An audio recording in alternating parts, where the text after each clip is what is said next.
Okay. Yep, there we go. All right. It's 9 o'clock on the dot. Good morning, everybody. My name is Ruth Turner, and this is my colleague. I'll let her introduce herself. Hi, I'm Meg Cameron. And we'll be hosting today the Agworld Bootcamp training. It is in 3 sessions. Each session lasts an hour, and there's a 15-minute break between each one. So you can get yourself a cup of tea, go to the loo, grab yourself a quick lunch, or whatever you need to do, depending where you are in the country. We're hosting this webinar in Perth and in Queensland simultaneously. Isn't the internet amazing? So Meg's in Queensland and I'm here in Perth. All right, well, let's kick off. And now let's quickly explain how the system works. If you have a question, we would love to hear it. If your question really belongs in a more intermediate or an advanced section, I'll write it down, or Meg will write it down, and we'll address that in the appropriate session. So let's, everybody can talk if they want to. You just need to unmute yourself and feel free to ask a question or put up your hand, and then I can pick the person who's asked the question. So let's start off, and I'll start and say, well, has anyone got a first question for us? Anyone want to be the brave first person and throw us a question on the beginner's side of Agworld? So hopefully you've already logged into Agworld on your iPhones, iPads, etc., synced your data, got Agworld going on your computer, whatever you are going to be using it on. And this is the sorts of things we're going to talk about. This is not an exhaustive list, but this is the sort of things that we are looking at in the beginners section. So I'll open the floor. Has anyone got any questions? Doesn't look like it so far. A load of, okay. So we'll kick off and we'll start talking about, well, I'll let Meg kick off. And what are we going to start off with? And let's start with maybe the setup side of things. Yeah, absolutely. If you want to share your screen and pop in. Yeah, I've just sent a request. Yep, sure. Alrighty. And feel free, if you don't want to ask us live, to raise your hand and ask a question, and we can come through you that way.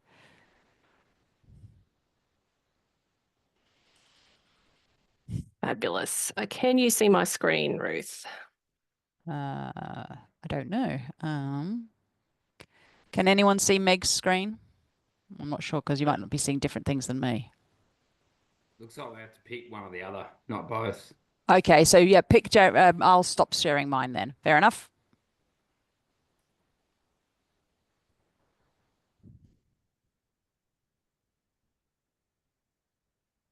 Yep, how's that looking?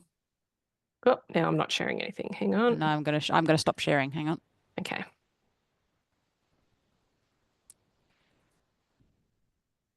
Oops. Oh yeah, there you go. Yep. Fabulous.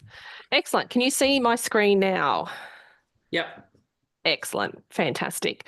So when you log into Agworld for the first time, or every time that you go to use it, it will bring up your farm map. So here you can see my the farm that I use. You can zoom in and out, get a closer view of what's going on. On the left-hand side, we have the list of fields. So we've got our farms and all of our fields listed here. When we click on a field, let me choose something. I'm just going to move across into my summer because I will have much more information in here. We can click on a field, and here we can see all of our to-do and done jobs. So to-do are recommendations, plans and work orders that are outstanding. As you can see, I've got nothing outstanding on that field, which is nice. But say for this field here, I have a recommendation that has not been fully completed. It will give you full information of what has and hasn't been converted. If I was to click on this job, I can come in here and see exactly what is going on. So this is a recommendation that has been partially converted. So we can see all of the history here. In the done column are all of the jobs that have been completed for this field. Another section that there's a couple of sections that I find really helpful, in particular Agro. So this here will give you a snapshot of every of your nutrition summary and your active ingredient summary for a field. Again, let me choose something that might have something on it. So here I can see that 2.6 kilos per hectare of N was put on this field, as well as our NPK and all of our other nutrients as well. I can choose active ingredient summary, and here I can see exactly what has been put on chemistry-wise onto the field. So particularly helpful where you might like to know or understand for, say, integrated weed management or integrated pest management, what has gone on so that you can choose different chemistry next time that you need to put an application on. Finance, have I got a hand raised at all? Yeah. Nope. No, just Michelle. I think All she's good. testing it. Yeah, that's okay. So finance, this here gives me a snapshot of all of the costs per field. All of the costs for this field so far for this particular season. As you can see here on my demo account, I've done not a fabulous job of putting in, I haven't put any seed costs in, or fertilizer costs, or if I have put in an activity around this, there isn't a pricing against it. So you can come in here and get a really quick overview of what has gone on financially within this field for the year and where I might be missing some information. The last two sections, observations. Observations are really handy for those things that happen on the farm that you might want to make a record of. Say if you're driving around and you notice an odd weed that's out in the paddock, you can create an observation and record where you are when you see this odd weed or a strange bug that you've seen, and then you can share it, and you've captured a record of what has gone on. Also, water leaks in irrigation, those kinds of things. The last section is layers. If this here works, in particular, if you have the integration with PCT set up, and we won't be showing that today in this session, I don't believe, Ruth, will we? No, we're going to show that later on if we're going to talk about it. Yeah, fantastic. So coming back to Agworld, were there any questions so far, from the really brief overview of the farm maps screen at all? Yep. Far away, Emma. I am very new to farming in Victoria here, and it's been handballed to me by my partner. That happens. Yeah, that happens. I'm learning. So really basic question, are there different versions of sort of the software if you're viewing it on an iPad? Yes, I was actually just about to pop in, share my screen and show you what you see on the iPad. So what Meg's shown you so far is the Agworld website, which you can access on any web-based device through Google Chrome and going to www.agworld.com.au, and that accesses the website, which is a website, and you can do things on the website. There is also an app for Agworld. If you give me a shake, I'll share my screen and I'll show you what that looks like. I've actually got that up ready to go. If I can get it to work. Share. QuickTime share. Okay, so you should be now seeing my iPad. Now there is an iOS app for iPad and iPhone. They are very similar. They have pretty similar features, but if you asked me to choose, I would choose the iPad any day of the week, but that is because I have trouble reading the iPhone app. But that's just me. If you've got better eyesight than me, the iPhone app is probably fine. Anyway, so this is the iOS app. When you open it on iPad, you get a nice big screen with your map. This is my farm. Well, it's not really my farm. This is my training farm. And you can see, let me just grab a season. And there's my maps. So you can see that I've got all my farms, my farm here and all my fields, and it has all the different paddock names. And you'll notice that it's brightly colored. That's because I want to make my crops very different to each other so I can really quickly see what's what. And I always have my canola coloured yellow because I happen to like the colour of canola. It's very pretty. So that's a very good question. So this is the iOS app. And if you are out and about on the farm doing things day to day, this is where you should be, taking this with you either with the iPhone or the iPad. So yeah, I'll quickly show you all the things Meg's just showed you on the iOS device, if that's okay.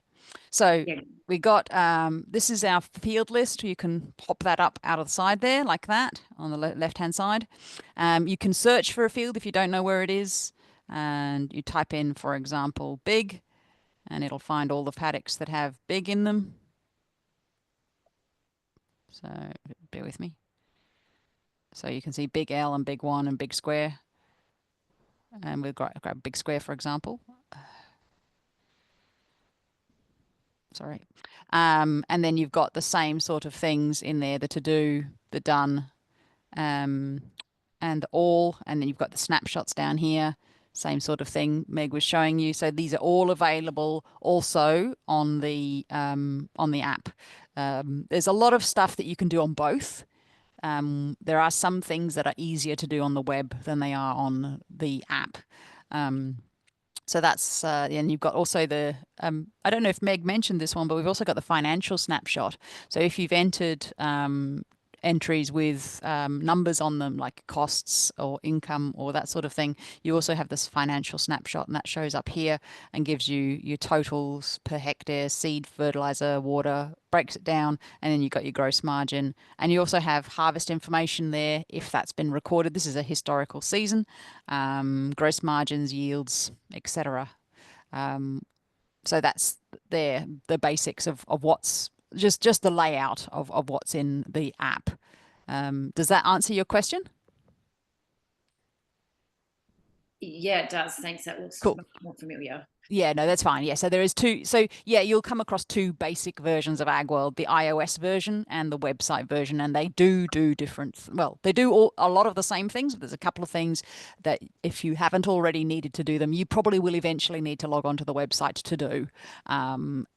For example, when you need to start a new season.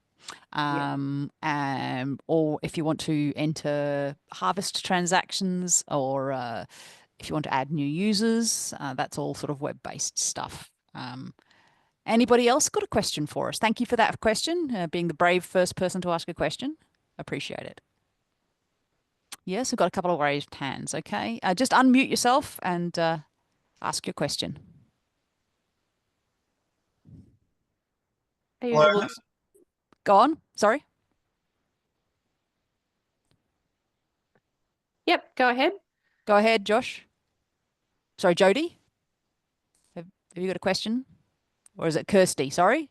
Yeah, here I'm Rod. I'm not Christy. Oh, sorry, Rod. Hello. You're logged on as Christy. That's okay. What's your question, Rod? Just wondering, now that we are on the agronomic section on the snapshot, is any section that we can keep the record of soil testing and stuff, or because the nutrition in there is what we apply? Correct. If there's something we can hold it to match it with soil testing as well. Okay. So you're talking about soil test results? A lot of people will keep that in their notes down here, and you can add a note to the field and record the soil testing results in there. If your soil tests have come through the soil testing Agworld workflow, which we'll talk about later on, if that would require your agronomist to be doing soil testing through Agworld, then you can see those results in another spot. But this is probably your easy way to add those notes to that field and say, oh yeah, this is what the soil results were. Yep. So it's a good question. And I believe that the soil testing is also available in grower enterprise. You can do some, run some soil testing and upload results that way, but it won't actually show on a field level basis what your base rate of NPK or whatever is. This is just for the as applied information. Yeah. That's a good question. And if you have the layers, Meg was discussing about layers earlier, then you'd have an additional button down the bottom here, which is layers. But I don't have that enabled on this account because that's not something we normally discuss. But if it's something you're interested to know more about, feel free to reach out after the training session today or at another point and ask your question. So good question. Anyone else for us before I show you a little bit of workflow stuff? Or Meg can. Meg, do you want to, I'll just unshare. Yep. If you want to show the workflow on the website, so just, and then I'll show the workflow on the app. Yeah, absolutely. Just bear with me and I'll share my screen again. So do bear with me as with my strip cropping here that we do here. So workflow, let me have a look. So a workflow would be, we're talking about recommendations through to actuals, Ruth, aren't we? Yeah. So let me see if I have if you've got one that you've got a rec to. Yeah, let me see what I have. Possibly should have had something up. Anyway, that's okay.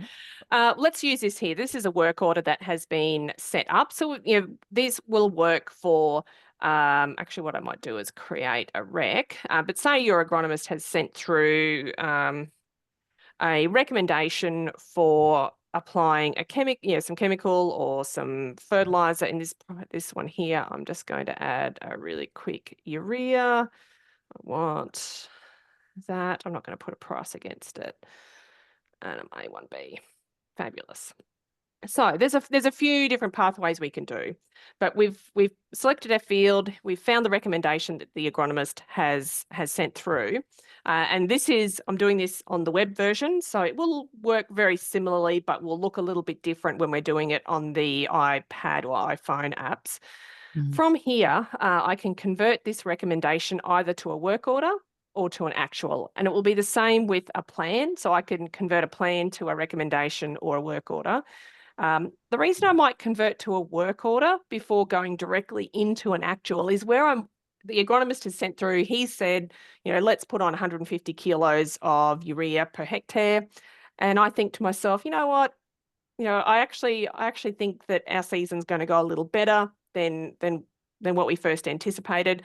I might actually go and put on a little bit more. So here, the work order allows you to maintain the original work order, the original recommendation, because we don't own that. We can't make changes to it, but I can come in here and create a work order and say, look, I take your 150 and I'm going to raise you to 180. And you know what? Also, I might put on, while I'm going, let's put on some MAP as well. I'm not going to put on as much of that. And so we have down here a work order for urea. So I've made an adjustment from the original recommendation to 180, and now the guys are out in the paddock doing this job, or they've done the job, so I can come in here and convert this now into an actual. So this has actually happened. So I can put a start and stop time. So this activity was today. They started at 7 o'clock this morning. Let's see if I can mess this up. And they're very, very fast at getting this out. Well, let's make this here 11:58 or something like that. I need to get rid of a 0. So what we're doing here is we're putting a start and stop time. So when recording, you know, particularly you would all know when recording, particularly chemical applications, you know, we're best to add a correct start and stop time for proper record keeping. So I've put that there in. I put the wrong dot in. We can also add tags and colors if we wish. They're not critical. We don't have to do it. But if you were using something like Shed, which is an add-on program that allows you to do inventory, track inventory, then you can use this tags. Although with some new work that has just been done, you don't need to use tags anymore. When we were doing the job, they decided not just to do one paddock. We can also add a location. So I'd click on add location.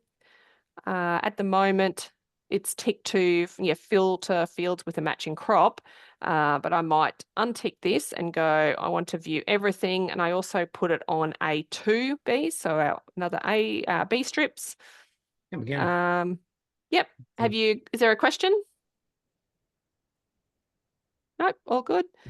So yeah, we can add as many other locations as needed when we go out and do the job, or at any point. So if we're doing a work order as well, I could have added this other field to the work order as well.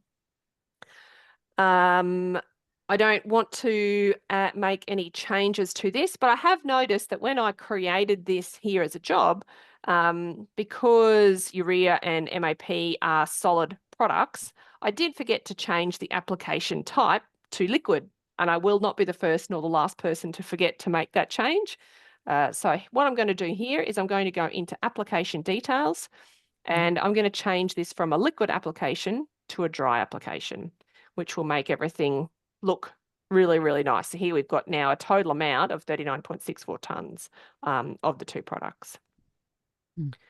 And this is the workflow on the website. Now, normally Yes. you're not going to be converting jobs on the web.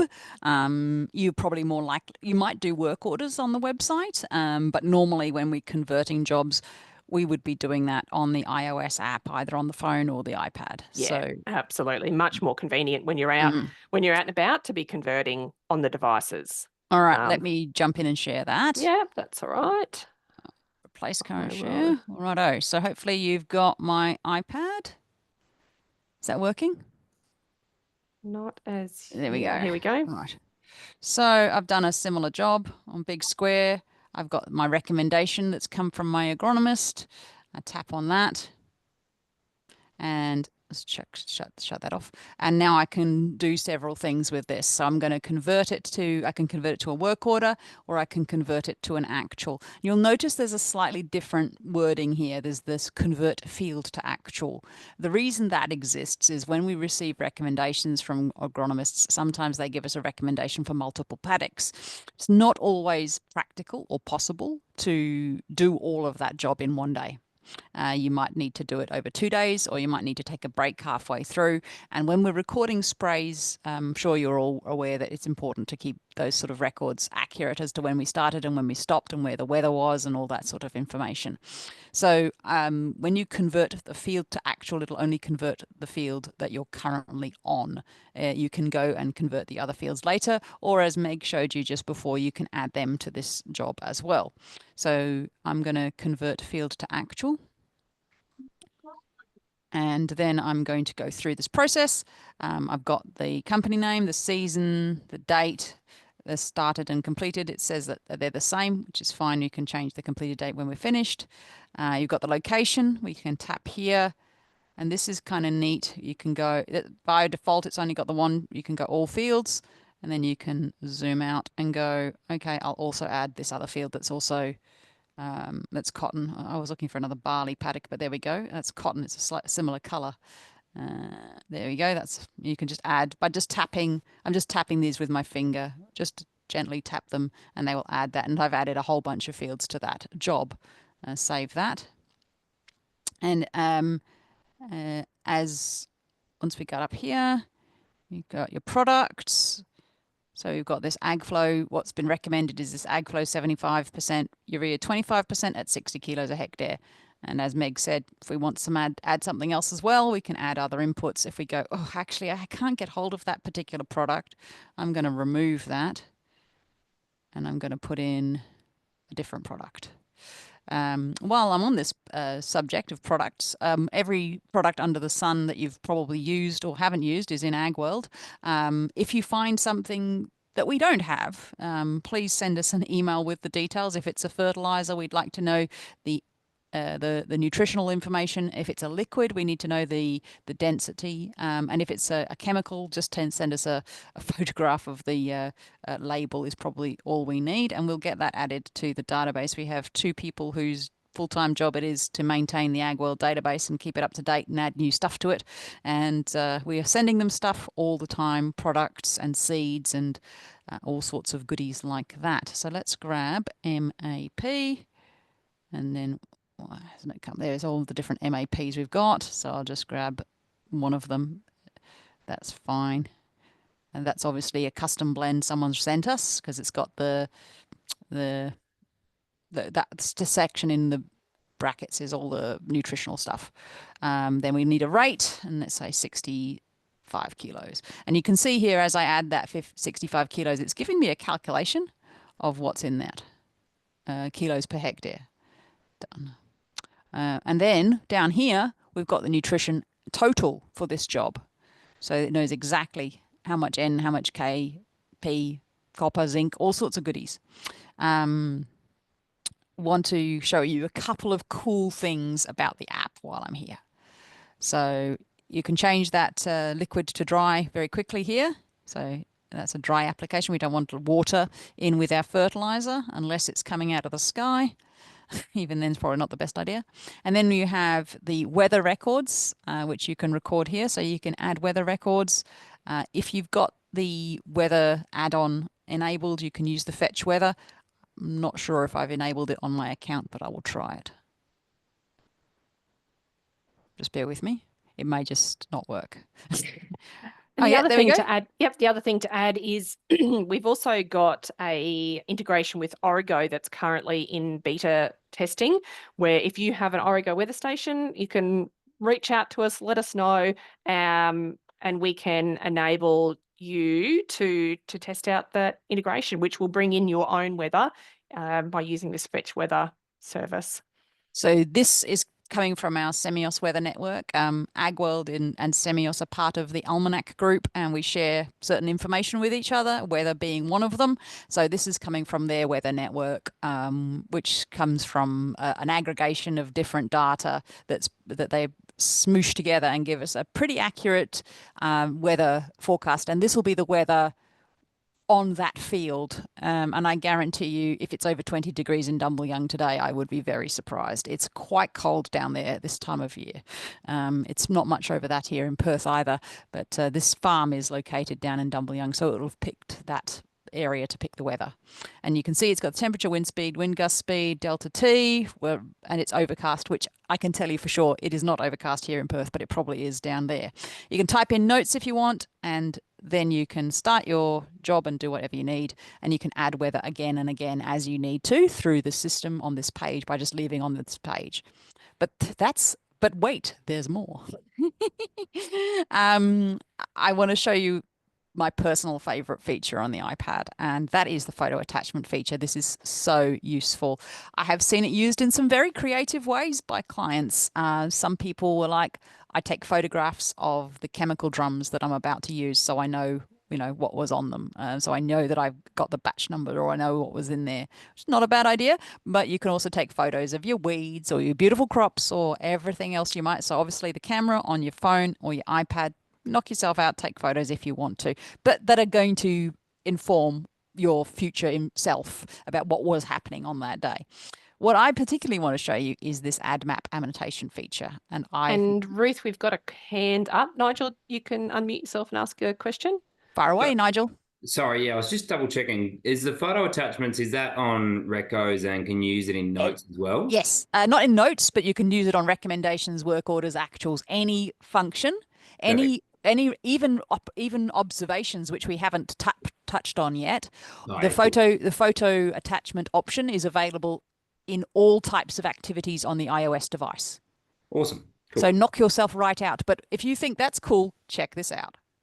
Add map annotation. This is very cool. So this gives me the map of where I'm working today. Now there's a lot of fields on here, so I'm just going to zoom in on one of them, and you can just pinch that. And this is why I like the iPad, because you can get this quite nice and big.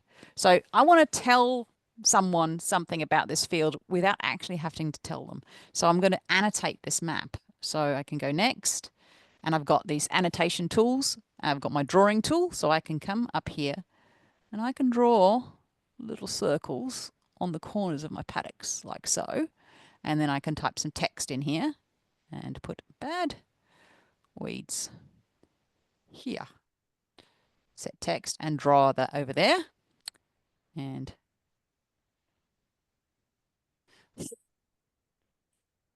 You get the idea, apart from mind my humor. So you can give some information to someone that you're about to do a spray and you saw some bad weeds. And maybe when you go back to check that spray, you'd know why those particular corners haven't been as clean as the rest of the paddock. Useful thing, and you can save that as an attachment and it will add it to your actual reco, observation, whatever. Plans are the only thing you can't add photos to. I do beg your pardon, whoever asked that question. You cannot add photos to plans. Any type of done activity that's like past plan, like reco, observation, actual, Work everything order. like work orders, you can. Anyway, that's the map annotation feature. Also in the add map annotation, there's another neat feature which I like, as quite handy. Say you only need to look at part of a paddock, use this tool here called the area tool. So let's say I only want to do this bit of the paddock. Just draw with your finger and it'll work out how many hectares it is. So when you're doing a partial job, if you're trying to work out the hectares yourself and you're terrible at it and you go, oh, it's about 120 hectares, that's good enough, and you can save an attachment and just say that that's the section that we actually put the job on because we didn't do the whole field, and then you'd adjust the field area accordingly. I'm just giving you ideas of what you can do with this thing. It's incredibly powerful addition to Agworld. We've got the other one that you can do with that, Ruth, with the photo attachments, similar to what you've just done, is take a snapshot of the NDVI as well. Yes, I completely forgot. I hadn't even got to NDVI. I will get to that. Don't let me forget about the NDVI because that is important.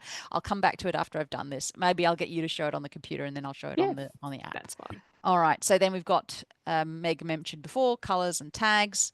And once we've got everything that we want and you've got comments, you can type in an essay if you want to, and just type in some comments. So once you've got everything that's actually been done that day, you're happy with it, you go next, and then you can submit or submit and send. If you're just a regular farmer and you're not working with other people and you don't really need to notify anyone, submit is absolutely fine. If you want to send it to someone and let them know you've done the job, you can submit and send and email the job to someone, whether it's a reco or an actual or anything like that. So if there's any agronomists on the call, when you're creating a recommendation, you would definitely use submit and send. The process of creating a recommendation and creating an actual and creating a work order are exactly the same process in terms of what you need to press, but there are a few little extra things that you can do with those. Anyway, so submit to that. And now it will need to do a sync. Now this is probably a good time to talking about syncing. You'll see on the top left of my screen, there was a little, for a second there, it was just spinning its wheels, and now it's synced. And it's gone out of my to-do jobs, and you'll find it now in my done jobs saying pending sync. So I can just give my iPad a kick in the bottom and it's just syncing now. If you are operating Agworld in an area where the internet is terrible, then it is probably worth considering turning off the automatic sync if you have trouble. Leave it to start with, but if you do have trouble with the sync and it's slowing things down and making your life more difficult than it needs to be, then you can certainly turn the auto sync off. But if you do that, you will need to remember to manually sync it when you get back into a service area. Anyway, I think it's finished syncing now. Yes, it has. So if you do need to change that syncing, I'll just quickly show you where that is. It's here. You go to sync. Oh, no. Here. Sync. And you can turn that off. Mine's on automatic because I'm sitting in the office in West Leaderville and the internet's pretty good, but sometimes Meg's internet's not the best, is it, Meg? No, it's great, but sometimes has its moments.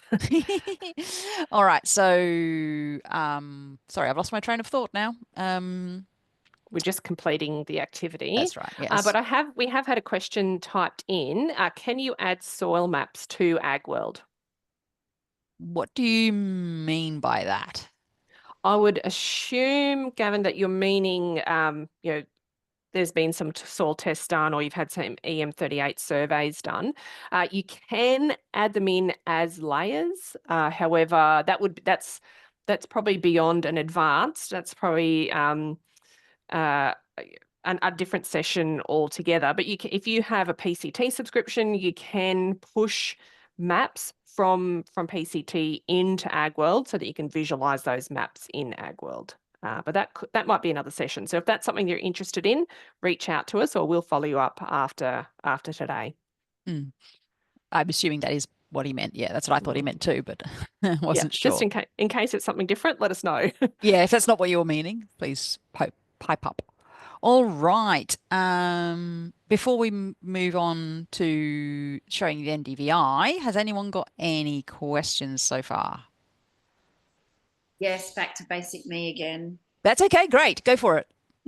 On the iPad that I've got here with a paddock, is a plan the same as a reco? No, not at all. Really good question, though. No. Really, really great question. There are 4 stages of a job in Agworld, and they are all optional, and some people don't do them, and that's fine. If you've got a plan, then someone has done a farm plan on your Agworld, which is fantastic. It could have been your agronomist, it could have been your husband, it could have been your son. Someone has sat down and done a plan. It could have been even you. You've created a farm plan. You've said, this is what we're going to do this season. These are the fields we're going to put into barley, oats, canola, lupins, cotton, whatever. And then we're going to take that plan, and if the plan's been created by the agronomist, they will often convert those plans to recommendations once the season starts and they know what's really going to happen. So a plan doesn't survive contact with the enemy, to quote, I think it's Truman. I'm not sure on that one. So yeah, that's just a plan. It's just a possibility. Once it becomes a recommendation, your agronomist or whoever sent you that recommendation is saying, I recommend that you do blah. Then from that recommendation, as Meg discussed earlier, we can go to a work order, or we can go to straight to an actual.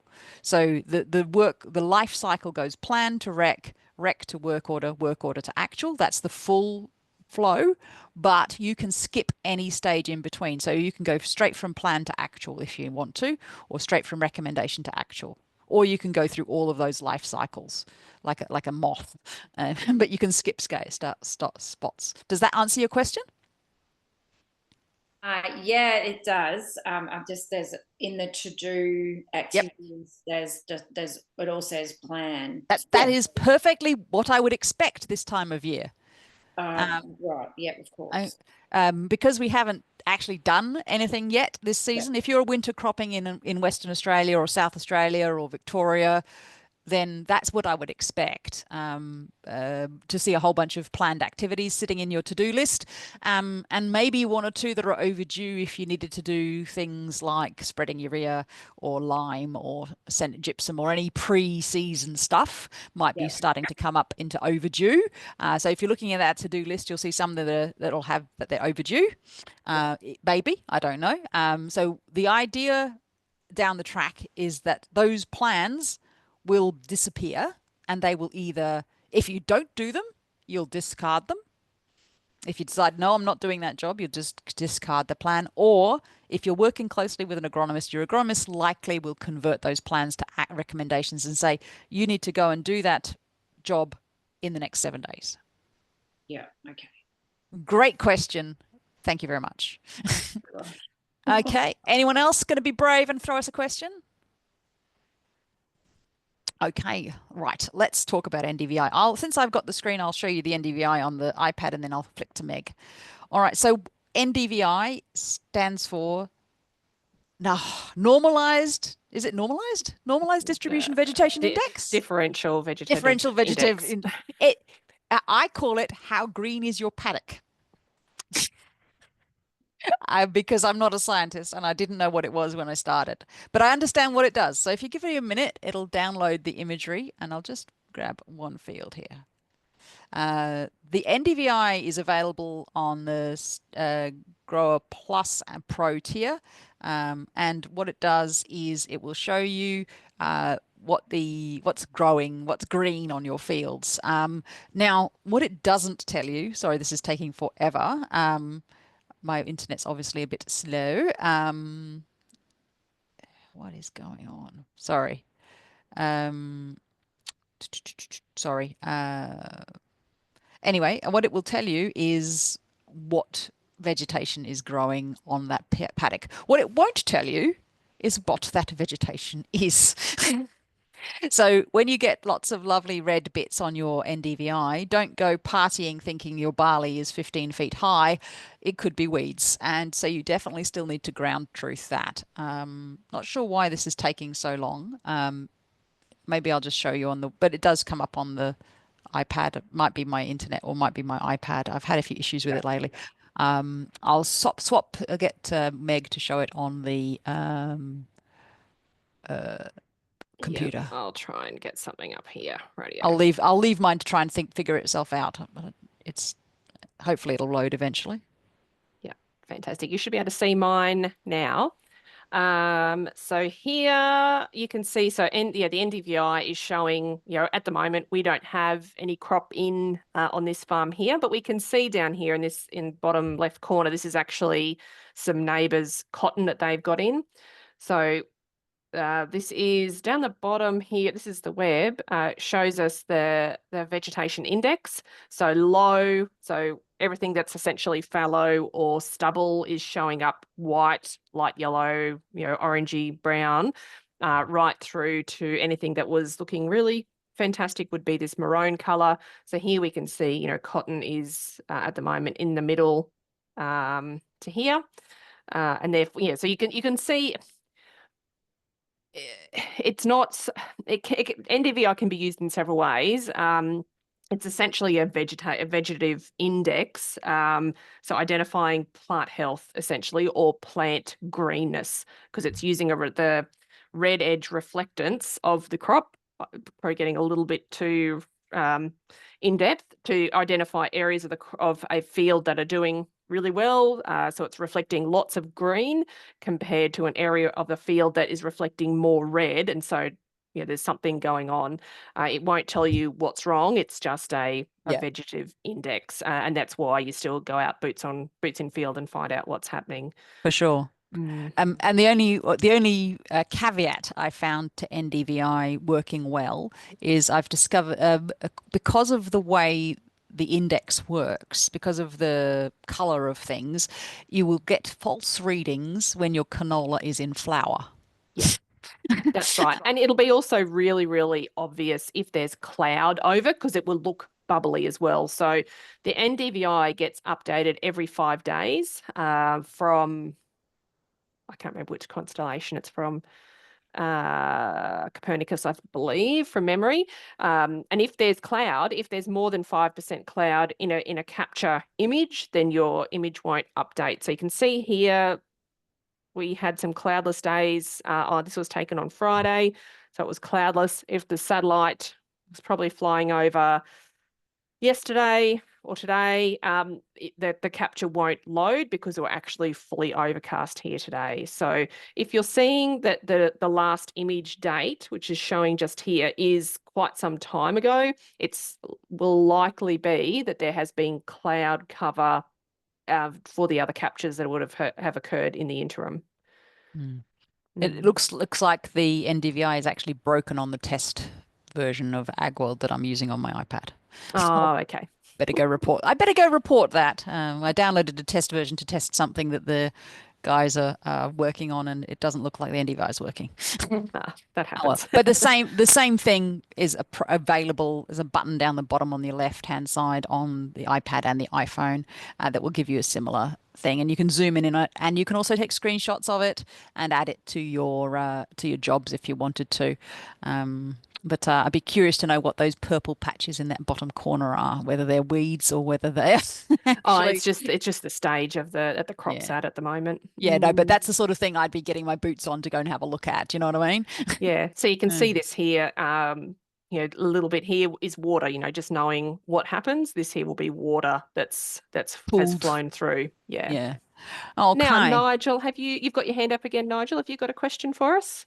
Yeah, sorry. So does the colouring kind of work as a percentage of ground cover, or like, and is light green like 50% ground cover, or? I'm not sure. Do you know? It's a measure of reflectance. So it will, like when you have a crop that is establishing, that there could be some interference with that. But that might be something that I would have to take offline and do a little bit more background on. Yeah, that's good. Just through that. Yeah, It's a really good question, though. Because- I'm actually not sure. Yeah, we only show this SATAMAP vegetative index within Agworld here. There are other indexes that do take into account soil colorings, and some of them remove soil from the index. This one here, I couldn't be entirely sure what it is. I think it's possibly just a vegetative index of what's being reflected back. Yeah, cool. That's a very technical agronomic question. I'm glad I had Meg with me. I would have been stuffed on that one. Anyone else got a question for us before we move on to the next thing? Oh, hang on. There are some questions. Are you able to change the date of the NDVI image to track the change over a growing season? No. Not within Agworld, but within the likes of PCT, those are available. And then again, you can bring them through as layers. This Agworld will only show the most recent NDVI image within the app or the web. Yeah, you can get a SATAMAP subscription for that sort of thing as well. Yeah. And there's another question. Can these biomass maps be created into a job with zones and moved across to TopCon for live VR application? I don't think so.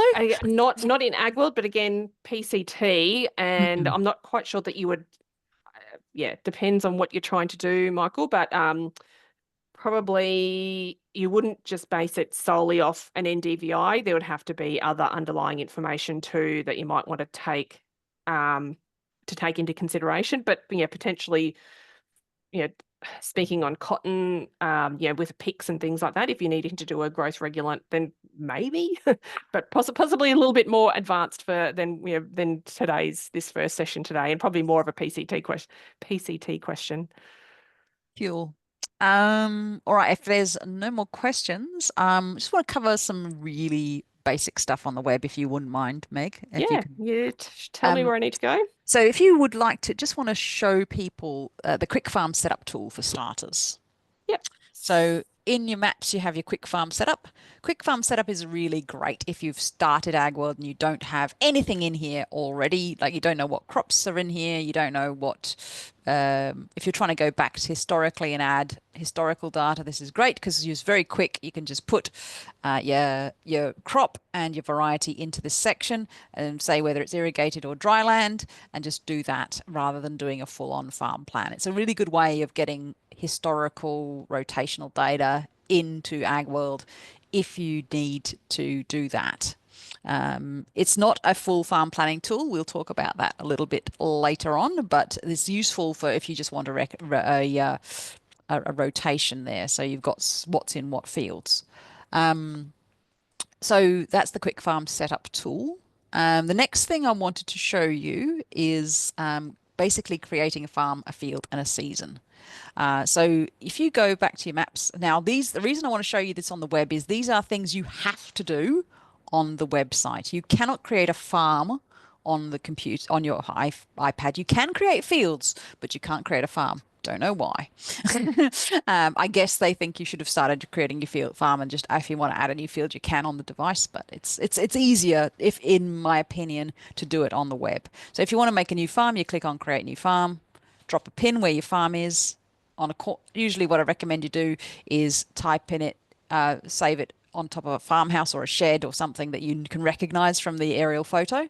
It's a bit like trying to get your VFR flying license. You've got to know what you're looking at from above. And then once you've given the farm, you click on Save and Add a Field down the bottom. And then it'll take you to creating the field. And this is only if you're going to do it manually.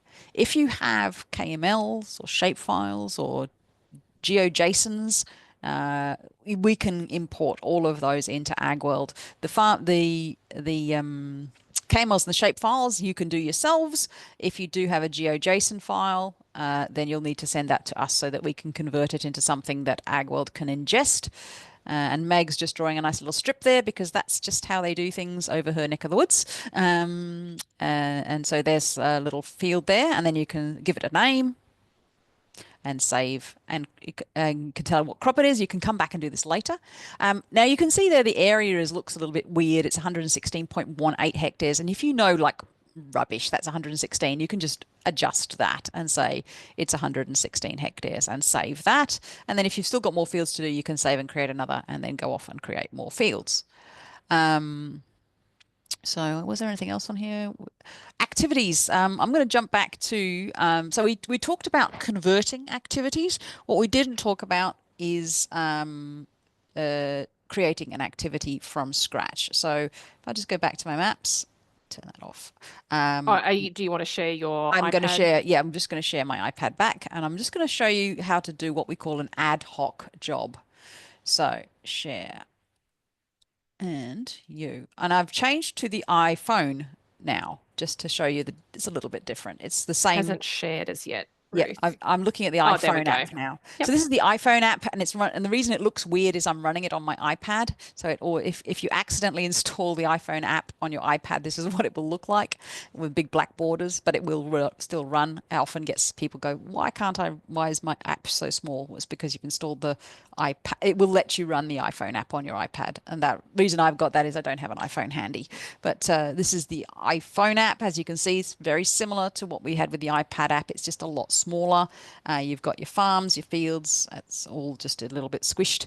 And so I rock up. I'm going to do a job. And I look at a field and I go, oh dear, that's covered in weeds. I should go do something about that. So we grab the field that we're in, such. And you can just click on the plus sign here and go new actual. So go back to the shed, get what I need, and then I start in spray weeds. Now, when you put your activity titles, please make them a bit more creative than mine. Put in what you are actually doing, what the weeds are, and all that sort of thing. It's got a start date, completed date, locations. You can say, I actually need to spray the paddock next door, add other locations, same as we could before. You can add whether it's wet or dry, application rate. So this total application rate is the water rate. How much water do we need to add? Weather records, again, you can do the same thing, comments, photo attachments, etc. So the only tricky piece is the products. So when you're going into here to look for products, the best tip I've got for you is look for the most unusual part of the name of the product that you're looking for. So if you're looking for something that has a weird name, type in the weirdest part of the name. And if it's got one of those unspellable, unpronounceable chemical names in it, that sometimes is easy to find because there is hundreds and hundreds of things in Agworld. You can use this option on the top here to switch from all inputs to inputs in price list, and I'll discuss price lists a little bit later on. That will then only show you the things you've added to your prices. So I'll grab this glyphosate just because it's nice and easy, and I will put an insane amount of glyphosate in there and make sure everything is dead. Good. That's the reason I did that was I was hoping this would pop up. So for some products in Agworld on the iOS apps, it will say, hey, this stuff has a maximum recommended rate. You can ignore it. You can still put 10 litres of glyphosate on your paddock. It's just saying, are you sure you meant 10 litres? It's just got a sort of little, we call it the fat finger checker. So if you've got fat fingers and you meant to put 1 litre and you put 10 litres, for example. So I'm going to say that's fine. And while I'm here, I want to also show you one of the really useful features we've got, which is our library. So I can type on more information here, and I've already downloaded the label and the MSDS for this particular thing, but I can look at that on my device. There's the label. Obviously, you can zoom in and have a read of it. And we've also got the material safety data sheet, the MSDS, so that we can make sure what PPE we need so we don't accidentally spill it on ourselves. And that's there on your device. Once you've downloaded it, stays there. And even if you've got no internet connection, you have those MSDSs and you have those labels handy for you. We click on done, and we can add whatever else we might need to, weather, photos, comments. Ruth, would it be okay to show people how to enter, say, a spot spray? Oh, yes, that's a record? good. Yeah, so let's say we don't want to spot spray that stuff. So we would need to, that's a really good point. I always forget about spot spraying. We go into advanced and we go into band. No, yes. And then we go to percentage. And then we go. Yep, in band. Yep. Percentage. And then we Put in that percent under band. Yeah. Yeah. We go, let's say, and of course we would know this afterwards because we would ask the machine how much it had done, right? And we click on done. And that will only then show 20% of the applied volume. So rather, if we said it's 10 litres per hectare, but it's gone 20% of that, you'll only get 2 litres, if that makes sense. Yeah. And what that does is if you are also entering operational costs on the activity, it will only apply that 20% to the products. So, say glyphosate hasten or something like that. The operational cost will remain the full hectares because you've still driven over the paddock. So correct. And that's we often queried on that, and that's fine. People are like, but well, I said, well, you still drove the whole paddock even if you only sprayed 20% of it. And now it says, hey, are you really sure about that glyphosate? It's going to keep bugging you. You can just ignore it and click on continue, or you can change it and fix it to what it should be if it's wrong. And continue. And then you've got the information here, shows you what it's doing. See, this is pending sync. And then we submit that. And then that will go through and sync. We've probably got time. If there's any questions, fire away. Otherwise, there was one more thing I wanted to show you on the app in basic, in information. Yeah, so no typed in questions as yet. Okay. 2 things. One is shed. If you have shed, this is what it looks like on your app. You can tap your shed and it will tell you what's in your shed. My shed is pretty empty. That's an add-on for Agworld. There are heaps of things that add on to Agworld. This is one of the more common ones is shed. And the other thing I wanted to show you, and this is on the iPad as well as on the iPhone, is the rainfall recorder. So I tap here, rainfall, and I'm saying about this because it rained this morning for the first time in ages, which was nice to see. I can grab my farm here, Bullock Hills, and I can go new reading, and then I go next, and I have 2 mils. It wasn't much, but it was some rain, and then save that. And you can see there, I put a fake reading in January to so you can see how the graph works. And you can just record that, and then you can see how much rain you had, when you had it, season to date rain, month to date rain, last reading today. That's also available on the iPad, but it's not able to be recorded on the website. Rainfall has to be recorded on the iOS device. Meg, did you have anything that you think we've missed? I don't believe so. I think we've covered everything for this session. Yeah. Alrighty. We're going to take a short break, and we'll be back at in 15 minutes. At 10:15 for intermediate. Those of you who would like to stay, feel free to grab yourself a cup of tea, cup of coffee, maybe a quick lunch, depending where you are. And we'll join again in 15 minutes. I'll just pause the recording. Stop share. But if there's any quick last questions before I press pause of something in the Q&A, someone's leaving. Thank you very much. If you want to leave, you're more than welcome to. We will definitely be running this again. Whether it'll be in quite the same format, I'm not sure, but we will definitely do this again. Let me just pause the recording. Okay, we have resumed the recording. Welcome to those who have joined us. Hope you found the first session useful. If you were here from the beginning, if you've just joined us, welcome.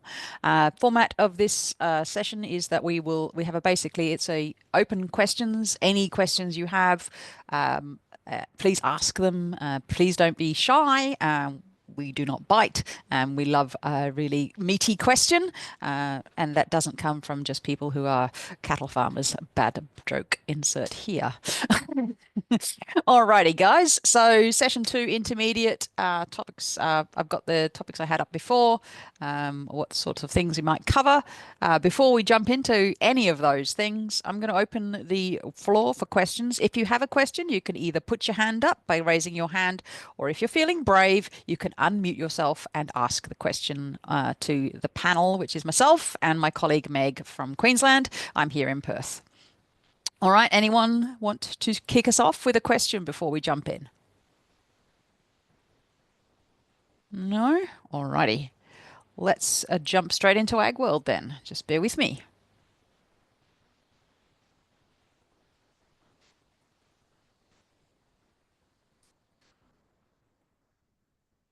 All righty. Bear with me. Hang on one moment, please.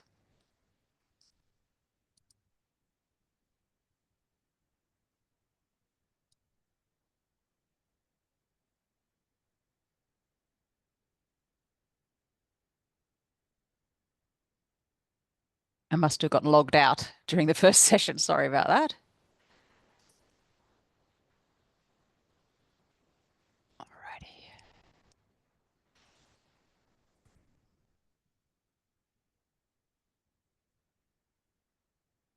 Okay, hopefully you can all see my Agworld screen. Yep. Alrighty.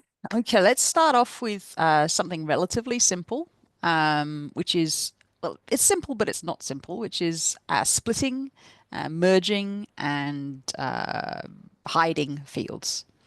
So we normally recommend that if you want to do this, that you do it at the beginning of your season. So you can create a new season up here, and I'm going to add 2025. Put the start date. Go back to. Probably should have covered this in the beginning in the first one, but what is a season? It's basically a container that holds all the information for the cropping season, whether that's before you start planting it, during planting, during the growing, and then all the way up to the harvesting and any post-harvest that needs to be done.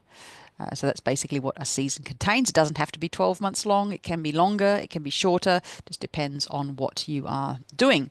If you are in the horticultural industry and you don't want the same fields as last year, you can select none. But if you're in broadacre, you can select the seasons from your past year.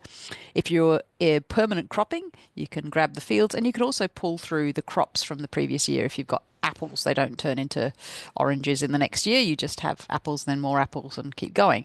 So that's just a few bits about that. So save that and create the new season. Just takes a minute. All right, so that's now made the new season, and it is all empty and nice and clean, and we can get started and do bits and pieces on it.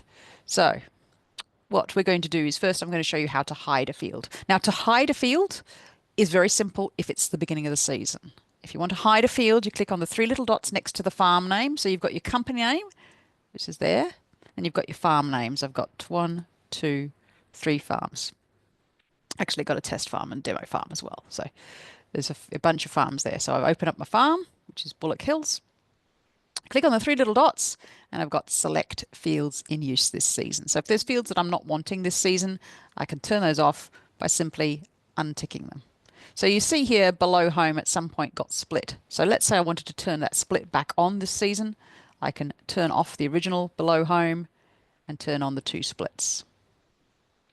Same deal with big one, that I've had that split in a past season. So I can turn that on, turn that off, and turn on the splits. So it's actually been split into 4 pieces. There you go. So you can split fields and you can turn them on and off. So I'm going to show you how to do that. Done. Righto. So let's grab big square. Here's my big square field. It's not very square, is it? It's got a river running through it. I'm going to split this field, and then I'm going to show you how to do that. It's very easy to split a field. And you can do a split field at any point. If you split a field during the season, it will automatically take all of the jobs that have been done on it and split them too. So if you've got a 146 hectare spraying job and you split the field into 100 hectares and a 46 hectares, it's smart enough to take care of all that for you. So let's go ahead and split this field. So you go split field boundary, and it's very simple. And you basically, let's say I'm going to split it in half, just simple. So start on the far left of the field, and it doesn't matter if it's in another field, and just draw all the way through the field. And you just draw a big box, and you can go outside the paddock. That's absolutely fine. In fact, it's recommended. So you make sure that the split is the way you want it. And then it says, are you sure you want to permanently split this field? Now, although the split is permanent, it can be turned on and off in a season. So if you're only splitting it for this year, that's fine, because you can unsplit it next year. You can turn off the splits and turn on the original field. So click OK. And it thinks about it for a moment, and now I've got two fields, big square 3 and big square 2. So then I can, it automatically turns off the original big square and creates these two new fields.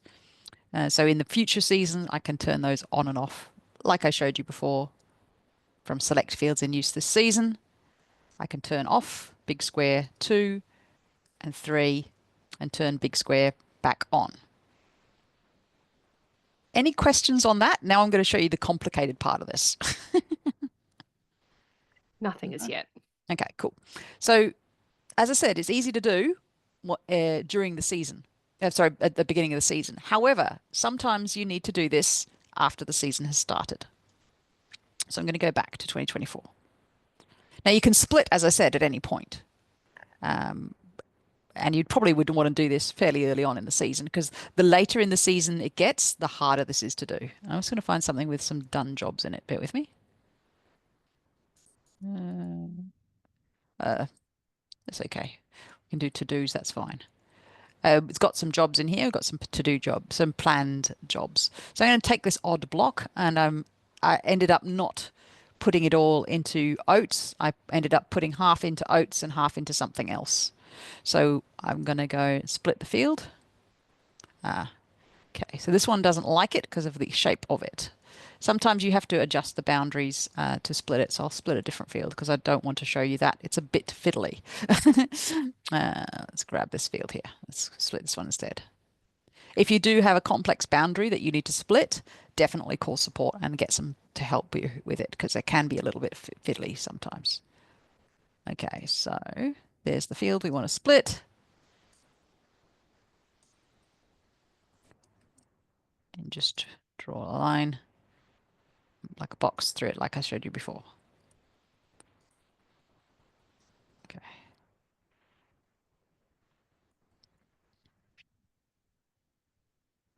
Test 1. Where are you, test 1? There you are.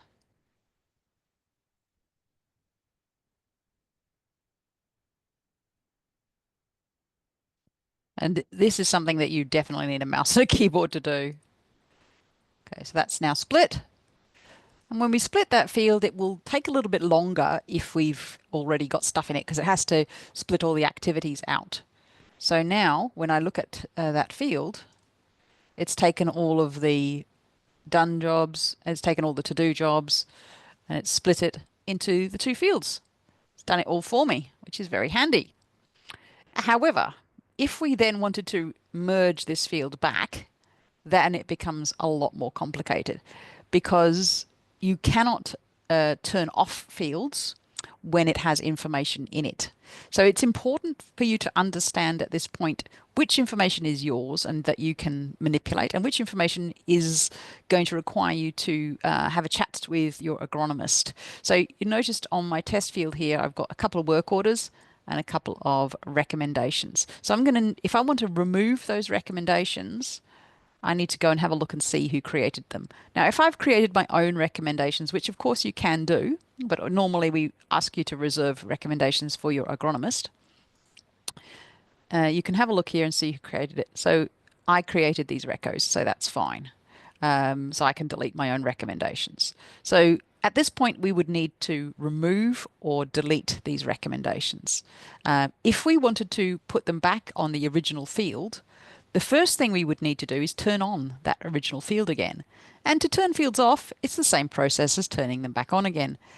Turning them off and on again, you click on the three little dots and click on select fields in this season. And we'll go to test 1 and 2, wherever they are. Here you go. See how test 1 is grayed out? So I need to turn him back on first so that it'll overlap the others. And when I'm finished, I'm going to turn these 2 off. If I try and turn these off now, it won't let me because I've got activities and field plans. So I need to get rid of those first. So you go through the process of finding all of the activities. Sorry.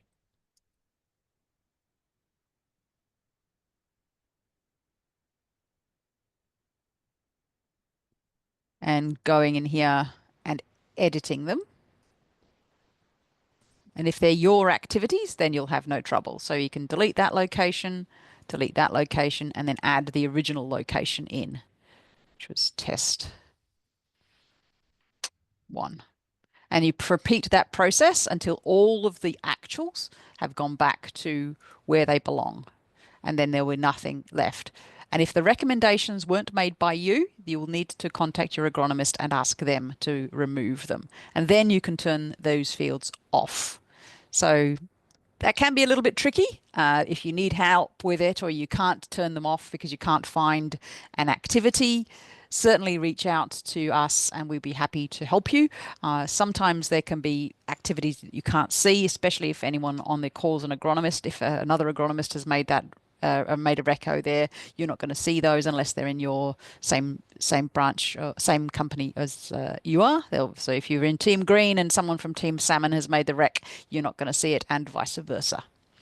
Alrighty. So that's that split field and merge field piece of work that I wanted to talk about. Let's move on now to what should we do next?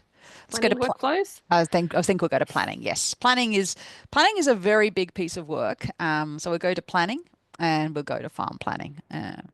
So always, if you're going to do any field adjustments, do them before you've started planning. Otherwise, it's a bit of a pain.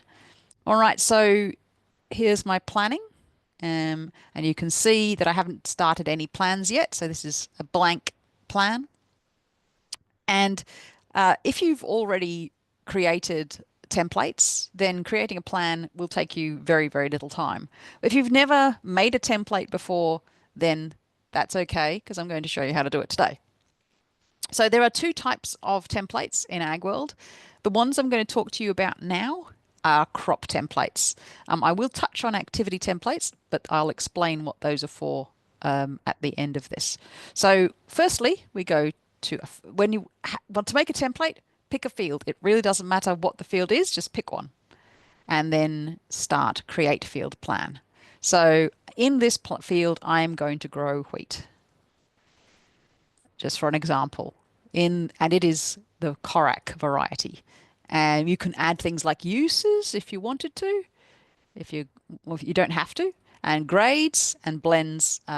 Some people will put feed in here if they wanted to say this is feed grass or hay or whatever they want to do. You don't have to do any of that. That's use and grade and blend reason are all optional. Then we go into here and we go, okay, a low forecast is 2, medium is 3, and a high is 4. Don't worry about my actual numbers. Those are probably wrong. I'm just showing you the process here. Price, let's say low is 250, medium 300 dollars per ton, and high 350. And you can put in comments if you want. And then we save this. This is what we call the field configuration. It's the first thing you need to create. And that gives you low, medium, high sort of forecasts of what's going on. Right. Once we've done that, we start adding activities to our plan. Now you think, oh my God, this is going to take me forever. But the good news is, once we've created a wheat for Korak, it's going to be super easy to make other wheat plans because we can copy them, adjust them, use them as templates and all sorts of other cool stuff like that. So if we go add activity, we can start adding an activity, and let's go pre-seeding FERT. And let's say that that's due today. And then we go into, this is probably going to be familiar for any of you who were in the first session. So adding a planned activity is very similar to creating an actual or converting an actual, but here you need to actually start off and add all the products to it. So put some, our little friend FlexiN in here and put it at 50 litres per hectare. I have no idea how much FlexiN you actually need. You can put prices in if you want and click operation. So how are we going to put that on? Going to put a boom with a boom spray and save. So that's the first activity that we're going to put in our wheat. And then we add another one and another one and another one until we have described all the things we plan to do to this field in this season. And once we have got everything we want, then we will make it into a template. Now I'm going to add a couple more activities, but this time I'm going to show you that you can also use templates. I'll come and show you where these templates came from in a little bit. So I can also apply any templates that I might have, for example, that one, and just say when it's due and add that template to my plan. So I've got a pre-seeding fertilizer and a wheat knockdown. I wonder if I've got any others that might be useful.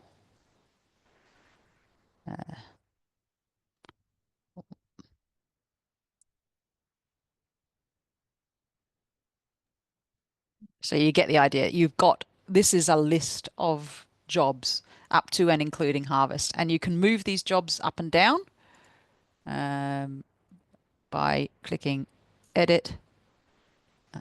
Sorry, you can shift these around anyway.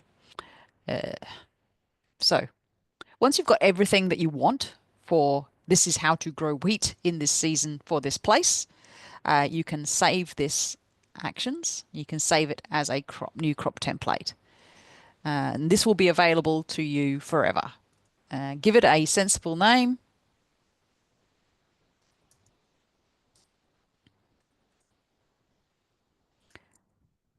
And let's say you've used a particular thing, you can go plus Sakura or plus whatever. But give it a sensible name. And then you've got that template. I'm not going to edit it because I just created it. But you can go in straight there and edit that template. So I've got heaps of templates I've already created.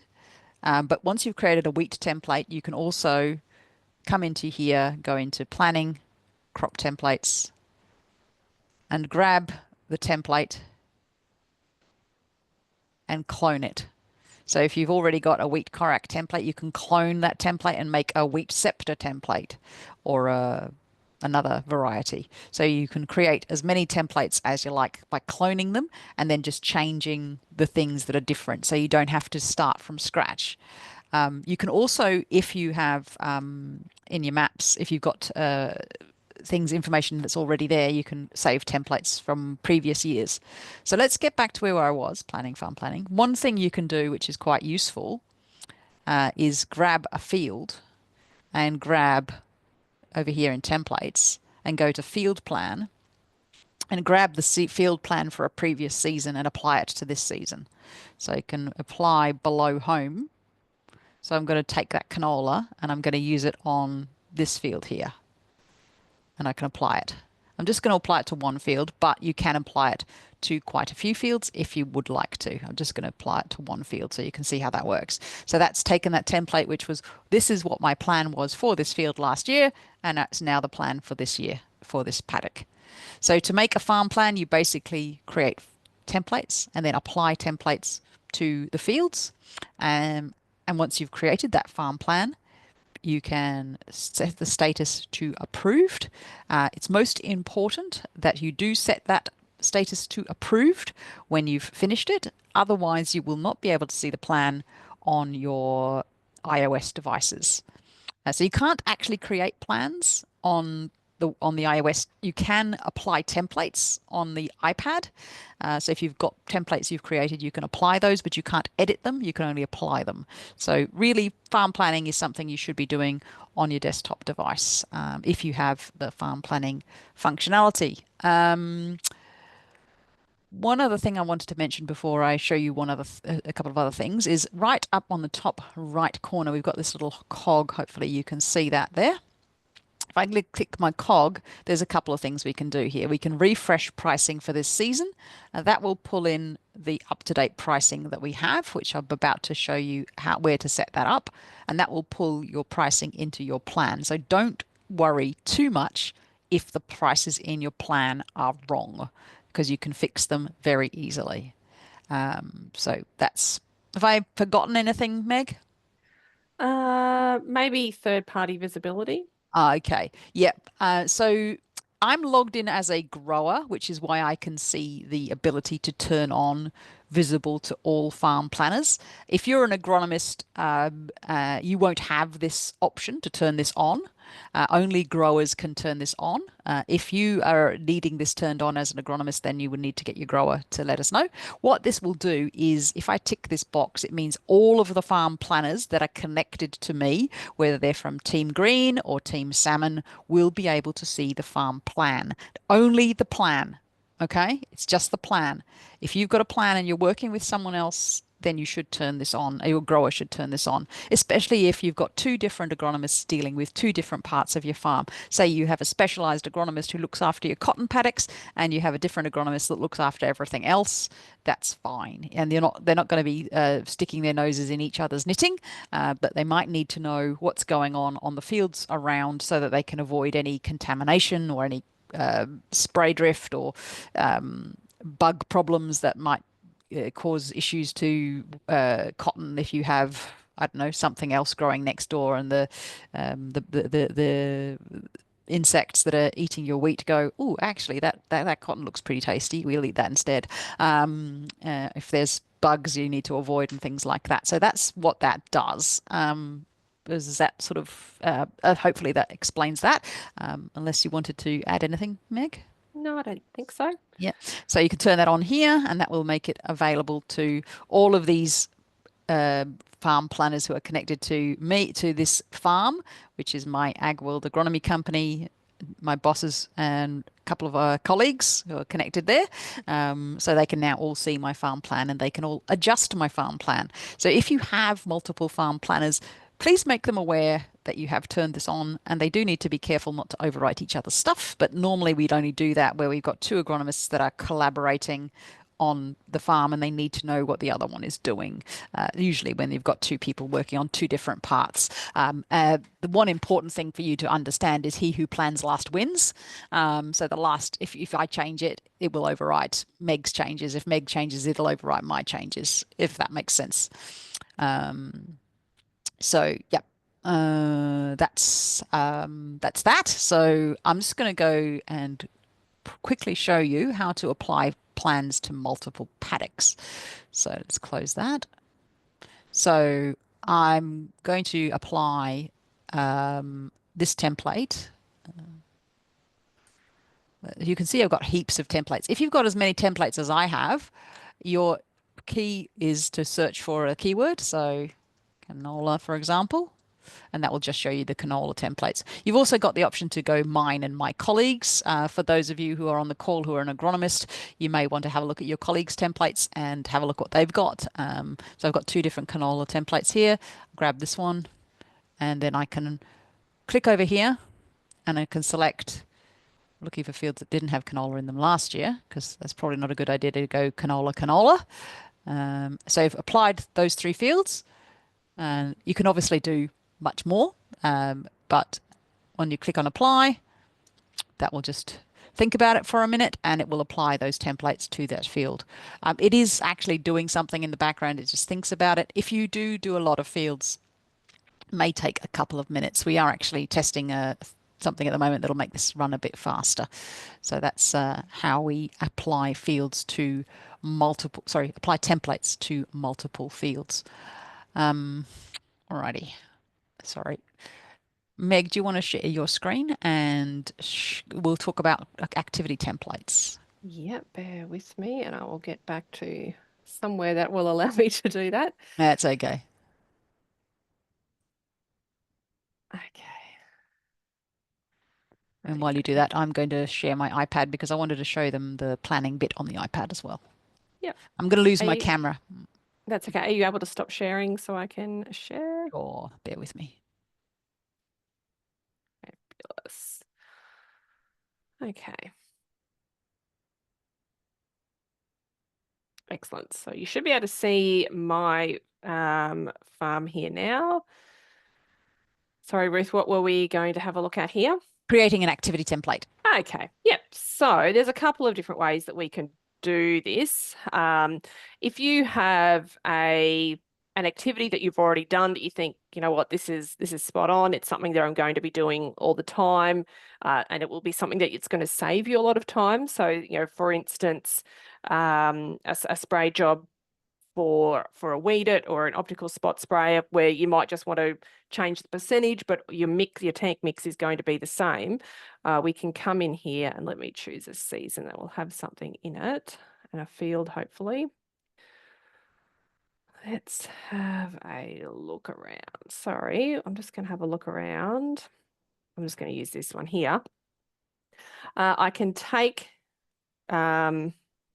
have a look at this test recommendation that I have converted, and I want to come in here and view. So this is for one that I've already created, but we can also set it up from scratch as well. So this here is a completed actual. I can also do it from a recommendation, I believe, but let's choose from this one here on the web. I'm going to click on this More button, and I'm going to choose Save as Template. And what this will do is it will pop up this edit a plan, an activity template, and it will give us some messaging here. So the activity must have an intended application date or days from season start. And the reason we do this is this also allows us to insert this template into plans, into crop plans as we need. Mm-hmm. So I'm actually going to give this here a better title because I've looked at this and gone, and this title is no good. So I'm going to change it to a Panzer. So knockdown. I'm going to choose a day and month for this one here. So I want this here to occur in February and around about the 21st. Generally is when I want to do this Panzer knockdown. I can come in here and I can amend as well the application rate for this product. So say, you know, I'm pretty happy with 2, but say if I did need to adjust it, I can adjust that if required. And I can see that I've also got some pricing in here. And actually what I might do is I might turn this into an optical knockdown so that I know that I'm going to change my application details down here to a percentage. I'm going to put a 25% in. So when I apply, it will save me time in that I can apply this application template, and all I'll have to do is come in and update the percentage when I convert it into an actual. Aside from that, I'm pretty happy with this here as a template. I'm going to click on Save. And that it will now be available in, if we hover over planning, instead of farm planning or crop templates, now I want to go to activity templates, and this will be available in here somewhere. Filter by submitted date. Let's see if we can find it in here. Well, of course I haven't, but it will be available in here when I look for it properly. Now, I can also create a new template directly from this screen. So I can come in here, new template, and again, I might go say glyphosate. And this one here, I might go days from season start. You might use a days from season start with a season that is longer than 12 months, or you might use it to place things in certain orders. So this one here, I'm going to go 65 days from season start. I'm going to add a product of, let me see if I've got a glufosinate here. I'm going to put this glufosinate on at 1.5. I can also add our operation. So it's exactly the same as creating any other operation, any other activity. Let me see. What am I looking for? Optical. If I could spell, it'd be fabulous. Optical spot spray, and it's going to cost me $13 a hectare to do this operation. Again, because I want to save myself some time, I'm going to put a 20% in here, and I'm going to save. And so now that new optical spot spray for the Sabachem will show up in here. The last place we can do it is via creating here. So can I create it via here, Ruth? No, I don't think I can. No. But I can apply templates. So let's apply a template. So I've created a couple. Now I just want to apply one of those to a job that I've just done. So these are some recent templates that I've used. So here my glufosinate one is showing, as well as my optical panzer. So let's choose this here. So I can, again, giving things a really good title that in 6 months down the track will make sense to you is a really good thing. My start and stop day and time. So I'm pretty happy with that. Again, having your actual start and stop time pretty important for creating spray records. Here, this one here, I'm like, oh, actually, I did 2.1 litres per hectare. And that's right, because it's an optical spot spray, I do want to come and change my percentage. And we didn't do 25, it was actually 15%. So you can see how using a template makes your entering actuals or anything so much quicker. It was, so you don't have to, all you have to do, you can select your paddock. You don't have to worry about updating your inputs and operations. It's just boom, this is the product. In this case here, I'm updating a percentage because of the type of application it is. But if it wasn't a spot spray, it would be very, very simple. And then we just go save.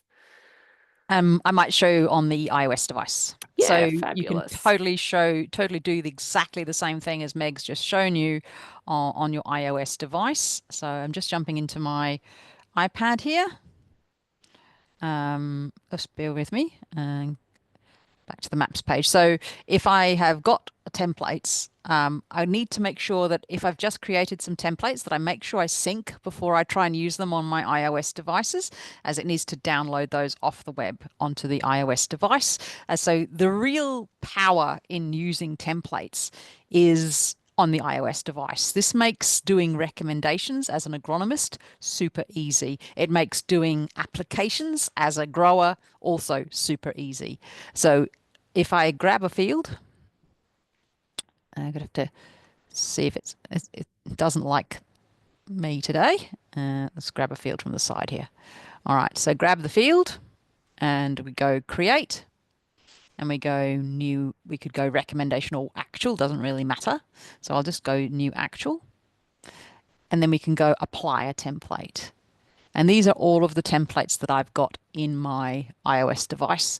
So I'll grab this barley summer knockdown, for example, and that will apply it. And it's already got all the chemicals that I need.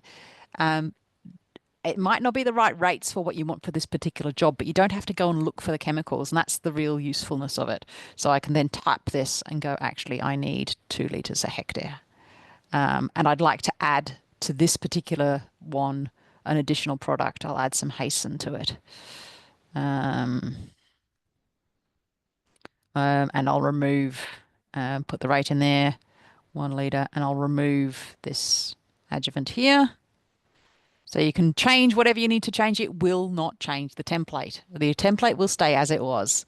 But these changes are relevant to this particular thing. If, again, you were doing a spot spray, you'd come down here to the advanced section and go into that band section and select percentage. And then band and put in your percentage of if it was a spot spray, entering your 15% in there, but I won't. I just want to show you where to do it. Adding your weather records, saying if it's wet or a dry application, add your photos, etc., etc. And then you can go next and then submit that. So you can apply templates on your iOS device, and it does the same thing on the phone. But if you've got jobs that you're doing day in, day out regularly, you can take those actuals, convert them to templates, and you can save yourself loads and loads of times. And agronomists who are on the line, if you've got brews that you use regularly, create templates for them. Even don't worry too much about the rates. You can put in an indicative rate because you can always change it when you apply the template. But it's just so you don't have to go look for those chemicals each time. Save yourself a bit of time and use that template.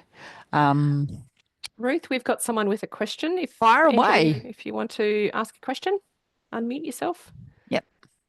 Hi, with the input costs, say your plan has costs in it for your glyphosate, and then later on you change the cost in the price list. Does it use the price out of the plan or out of your cost list? It will use when you're creating an actual. Yes. It depends. If you've created an actual from scratch, it will probably use what's in the current price list. If you're converting it, it will probably use what's in the plan. But you segued nicely into the next thing we're going to talk about, which is price management. So I'll answer your question in that way, if you like. Meg, if you want to take screen share, please. I'll drop mine. I'll let you speak. Yeah, however. if you could. Yeah, that's fine. Really good question, and it does take us into the price management section. So this is something you have to do on the app to set this up, and you click on your company name on the top. On the web, not the app. On the app. Yeah, sorry, base on the website.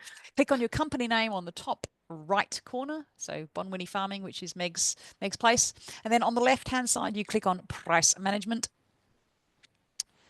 And you come in here and set this up and put your prices in here. It's actually pretty smart. So if you get something in a 100-litre container, you can put the 100-litre price in there. So if it's $560 for 10 litres, you can put that in and save, and Agworld will work out what it is per litre.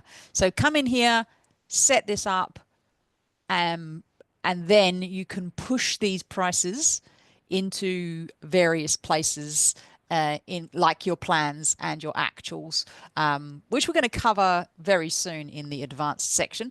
But just wanted to touch on, this is where you set your prices up. You can import price lists as CSV. You can export prices as CSV. If you do that and you want to edit them in CSV, I would warn you to be extremely careful. The CSV is a fussy little guy, and if you get one comma out of place, it will break it. So I would recommend you do it in the app instead. Sorry, on the website instead. The only exception to that is if you are using Shed at all, you can import price list. CSV allows you to import prices from your Shed application into Agworld, and also you can I'm not sure if you can export it into Shed, but you can certainly import it from Shed into the prices.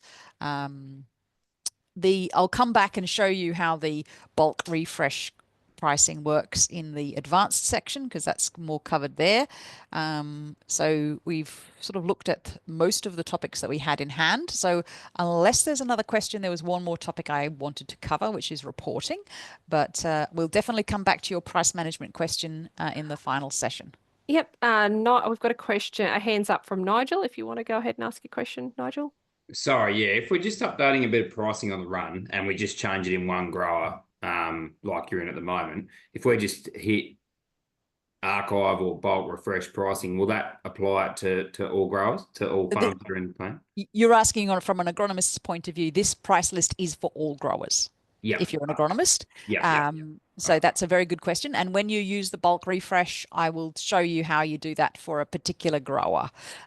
So that's a different kettle of fish. Okay. So a good question though, because we've got a mixed bag here of agronomists and growers, and that's fine. It's still a relevant question. So they understand that this price is like a global price list. Okay. So basically, if we just update that and hit save at the bottom, then that'll save it for all growers. Yes, that's correct. Yes, so click save it on each line, and if you want to archive it, you can archive it just by clicking that line. So it's like that. Yeah, Good question. Thank you. Right. So let's jump into reporting and have a chat about just the basic reports that we have in Agworld. So let's look at the standard reports. So there are a couple of reports here I wanted to point out. Product usage detail is the first one. We're getting a lot of questions about this lately, where people need to know what did they do on a particular field for a particular season for auditing reasons. So this is a really useful thing to look at to get what you've actually done. And you can do some fun things with this. Like you can look just at cotton. So if you're trying to do reporting for auditing for any reason, you can do date ranges, you can do crops, you can do all sorts of goodies. And then you can report by crop type. Just drop that arrow down. Don't click on it, but I just want to show them there that you can select your different crop types that you've got growing. And then you can run this report and say, I want to know everything that's happened in Amaru between these dates, and I want to see it in line. And the worst thing you're going to get is no answer at all. So here's some answers, so that's good. So this is telling us what we have done. We can print this out, and we can also produce this as a PDF. And this will keep us, it's got everything you need to get your certification done. So it's a really very useful report. This is only going to show you actuals. It only works on actuals. All those other things don't work on this report. We should probably remove them. But that's basically what this product usage detail report does, and it's very handy for. If we come back to standard reports, there's one other in here that I wanted to. Nutrient as applied is really useful. Again, if you're looking to see what the nitrogen, potassium, so phosphorus and sulfur that you've entered, you can do a date range and say, what have I done for this period? How much nutrients have I applied? If you're trying to get a report there, and you say, okay, there's nothing in that for maize. If you take out and put everything, you see if you've got anything in there.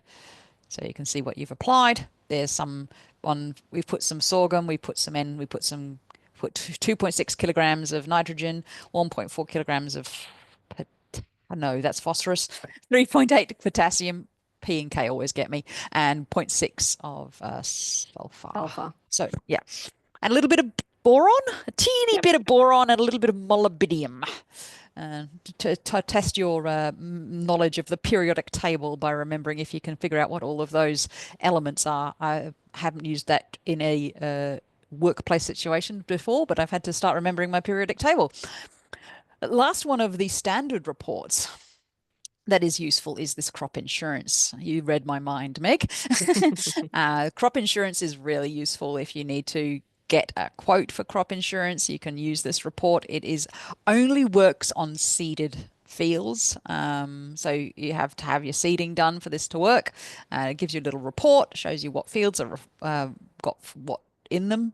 And if you scroll to the next page, I will show you if the information was here, then it would show you the company, the farm, the field, the season, the production year, and all the information would pop up there. If nothing pops up, it means that there's nothing been seeded. So that would be true at this time of year. But if we grab last year, maybe we'll have some information in there. But Meg's going, no, I've definitely seeded something this year. I don't think I've. My dummy farm is a bit of a mess at the moment. No, that's fine. Maybe try last season so we can just show them how it works. Yeah, might have to go back a fair way to find something. Oh, don't do it by farm. Just do all of it. That might be give you the best chance of finding something.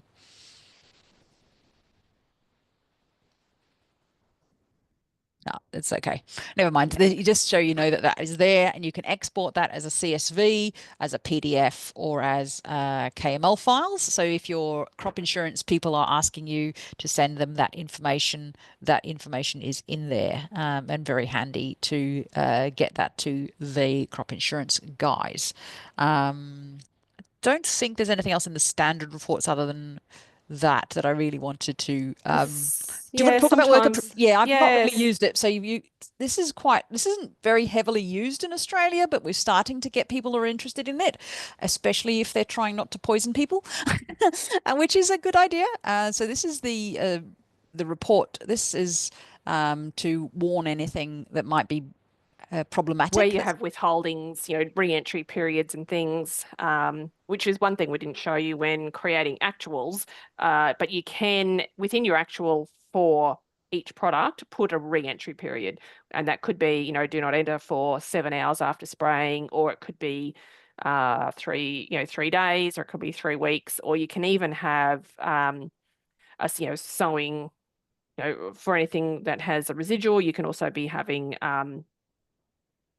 days, how many days that until that expires. So that will show up in here. I just clearly don't have anything. If I go into a different season, no, that was not the right report.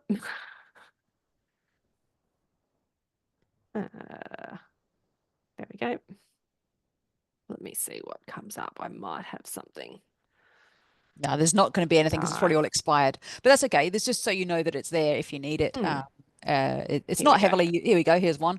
So there's one field that's got some nasty things in there. So you really should be careful for the next 40 hours. So that's very heavily used in the US. Some people have started using it here lately. I've had a few questions about it lately. Let's move now to the planning side of reporting. So there's 2 main planning reports that I wanted to talk about. We've got field planning and crop planning. Now, those 2 are very, very similar. They give you the same information. It's just how they display it. Field planning will give you 1 plan per field regardless, whereas crop planning will group identical crops and plans together. So if all your barley is the same, you'll get 1 plan for barley and a list of which fields it's on, 1 plan for canola, 1 plan for cotton, 1 plan for sorghum, whatever. So basically those 2 plans are going to be very similar. So let's just grab field planning. And because we don't want this to take too long, we'll just grab 1 farm and run that. Could also depend on whether I have something on here, Ruth. That's true. That's fine. Okay. So the season planning takes it's very quick if you've only 1 field, and then you get your area summary, and then you get your input summary, which there aren't any. That's okay. And then you get your fields, your report, etc. That's okay. So you get your history and all that side. Do you want to see if you've got a plan in one of your seasons? Yeah, let's go and have a look at what I might have. Oh, I might actually do MRO. Actually. Let's try Amaru. All right. Planning report, field planning, and grab Amaru. Run report. And this will just take a couple of minutes because it's actually got some information in it. And when you do this plan for the whole season, it does take a little while. That's normal. So there's the fields. There's all her areas of different crops. Got some cotton going there. These are the inputs of what's needed to do that season, and their costs will come through here as well. You can turn the costs off if you need to. Gives you a summary of what's what, costs by crop. This is just cotton and some sorghum. Shows you where Meg's hiding because we don't grow either of those things over here. Gross margins for the last few years, a little map of your fields and farms, field planning summary, looking at the fields for the last 5 seasons if you've got that information in Agworld. And then you get a blow-by-blow of what's going on in the field and what's in information on there. So that's the not a lot on there one, just a planting at this stage, but this one's got a couple of jobs on there, urea and plant back. And so you get a list of that, and then you get your summary at the bottom. So that's that report, and it's very useful. The other one I wanted to mention in planning is the input summary. This is super useful if you've just done your farm plan and you need a list of everything you need to go down to see your local agronomy company and find out how much seed, fertilizer, chemical, etc. you need for the season. Obviously, you'll have a bit bigger list than this. And then you can go, and this hasn't got any prices on it. This is deliberate. So we can say, actually, excuse me, Mr. Green Shirt or Mr. Pink Shirt, I need 1.9 tons of this and 11 litres of this and 75 litres of that. And give me your best price, and they can give you a quote on all your bits and pieces for the season. So this is a really useful thing to use to get get your local agronomy company to give you a quote on what you might be needing for the season. Any other reports that you think we should mention, Meg? No, they're the most used ones. Yeah, we can have a really quick look at this one. It just gives a bit of a breakdown of when expenses are coming out. But yeah. This is like a budget spreadsheet thing. But yeah, it's only a PDF, but it does give you an idea, monthly breakdown when expenses are coming out. So this is handy if you're looking at a cash flow budget sort of information. But I caution very highly against using this on its own, because there is more to it than this. You are only looking at what's in Agworld here, which is your fertilizer, your chemicals, your seed, your boom spray. Unless you've gone through and added all your other input costs, this is not going to be a proper place to, it's not a bad place to start, but it's not the whole picture. So just be cautioned on that is all I would say. Would you agree, Meg? Yep, absolutely. Yeah, you can also, while I'm on that though, you can, one of the other integrations that we do is you can get budgets out of Agworld into Figured. Yeah. So if any of you guys are using Figured and you've set up your budgets in Agworld, you can get that information into Figured, but it's only the budget information that goes. You need to have your plan created in Agworld and approved, and you can pull that data into the Figured integration, into Figured through the integration if you are using Figured. All right, any other questions from anyone? Nothing, no questions have been typed in, and I haven't got anyone with their hands up. So okay. Righto. Well, I think we'll stop there then, and we'll resume at what's the next session supposed to start at? 11:30. Since we've finished early, we'll just start back at, let's say, 20 past 11. So if I could have everyone back that wants to come and join us at 20 past 11, to grab yourself a cup of tea, coffee, go to the toilet, do whatever you need to do. The advanced session is going to be covering the price management. So we'll answer that question about bulk refresh pricing, whoever asked that. We'll talk about that. Find and replace, custom reports, PCT, John Deere, and other bits and pieces. So if you have any questions about those, maybe have a think about what you might like to ask us. And I'll pause the recording now. Were there any other questions yes. before we stop for a break? No, a few people. How can I select for reporting one whole farm and one zone paddock from another zone? Michael, do you want to unmute yourself? Yeah, so we can have a yeah, it's a good question, but I'm not quite sure I understand what you're trying to do. You can certainly report for one farm, and you can certainly report for one paddock, and you can certainly report for 2 different paddocks in 2 different farms, if that's what you're asking. So is that what you meant or no? Oh, okay. Oh, he doesn't have a microphone. Yeah, that's fine. Okay. Is that what you meant or not? Just ask her. Just say yes. I've understood. I can show you. I'll show you what I think you're asking me. Meg, could you hop back into there for me? So if you're looking, we don't have zones in Agworld. You have fields and farms. So if you go to any of these reports, for example, field planning, you can go fields and pick one in Amaroo and then one in a completely different farm. See, it lets you pick 2 different fields. Hopefully that answers your question. But then I can also choose by crop as well. So hopefully, yeah. If that doesn't answer your question, feel free to give us a call and we'd be happy to have a discussion. Andrew, you got a question? Yeah, going back to the crop insurance report, where do you populate the yield estimate and price? That's a very good question. I like that question. All right. So the answer to your question is in farm planning. So you remember earlier on when I created the farm plan and I put in my yield low estimates, low, medium, and high, that would be where it would be picking that up from. So, So, but so Yes. those numbers there is what it picks up from, and it picks up the medium number. Okay. That's a Yep. very good question, and that would be, but it will only work once the seeding has been done on that field, because it requires you have the seeding on there. So once you've actually entered the seeding job, then the crop insurance report will work. That's a very, very good question. Thank you for that. Thanks. Anyone else got any questions before we take a break?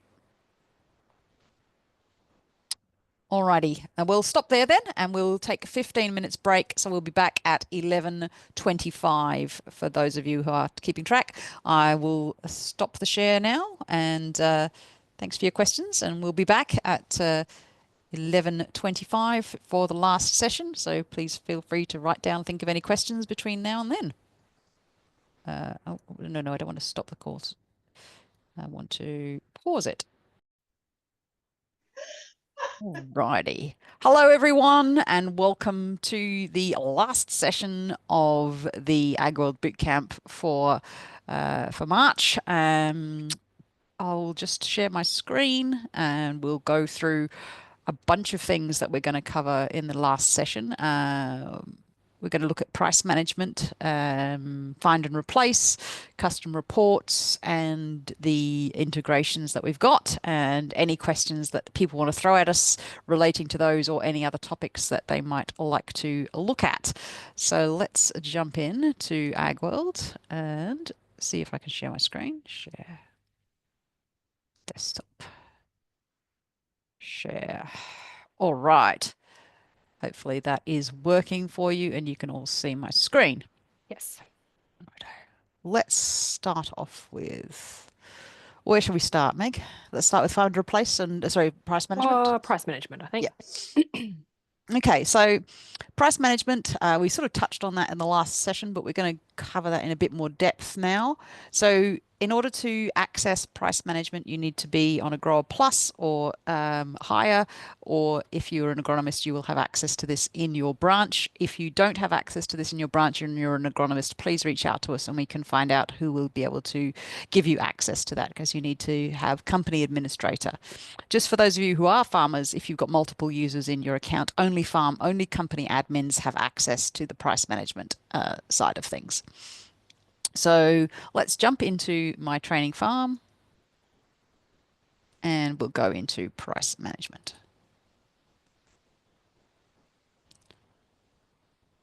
So this is first question I often get asked is, where do all these products come from?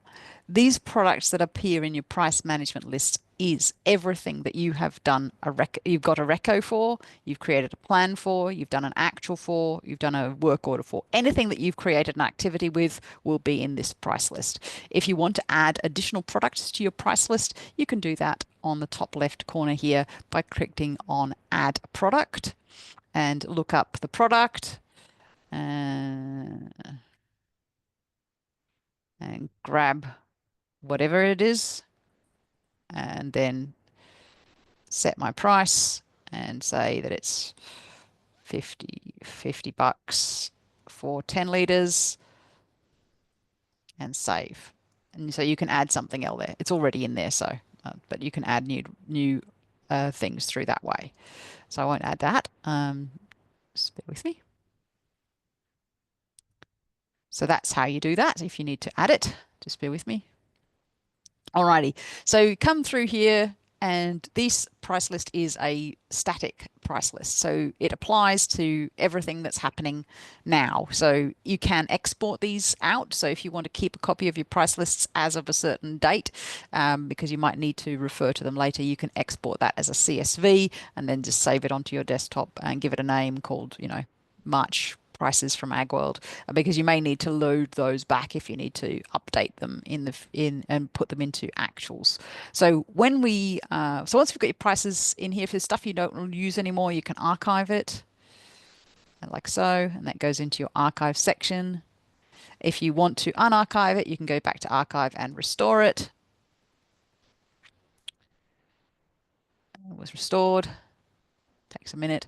And the only other thing that you kind of need to know is that Agworld splits its price lists into 3 sections: products, which covers fertilizer, chemical, all that sort of thing, herbicides, insecticides, all that sort of thing.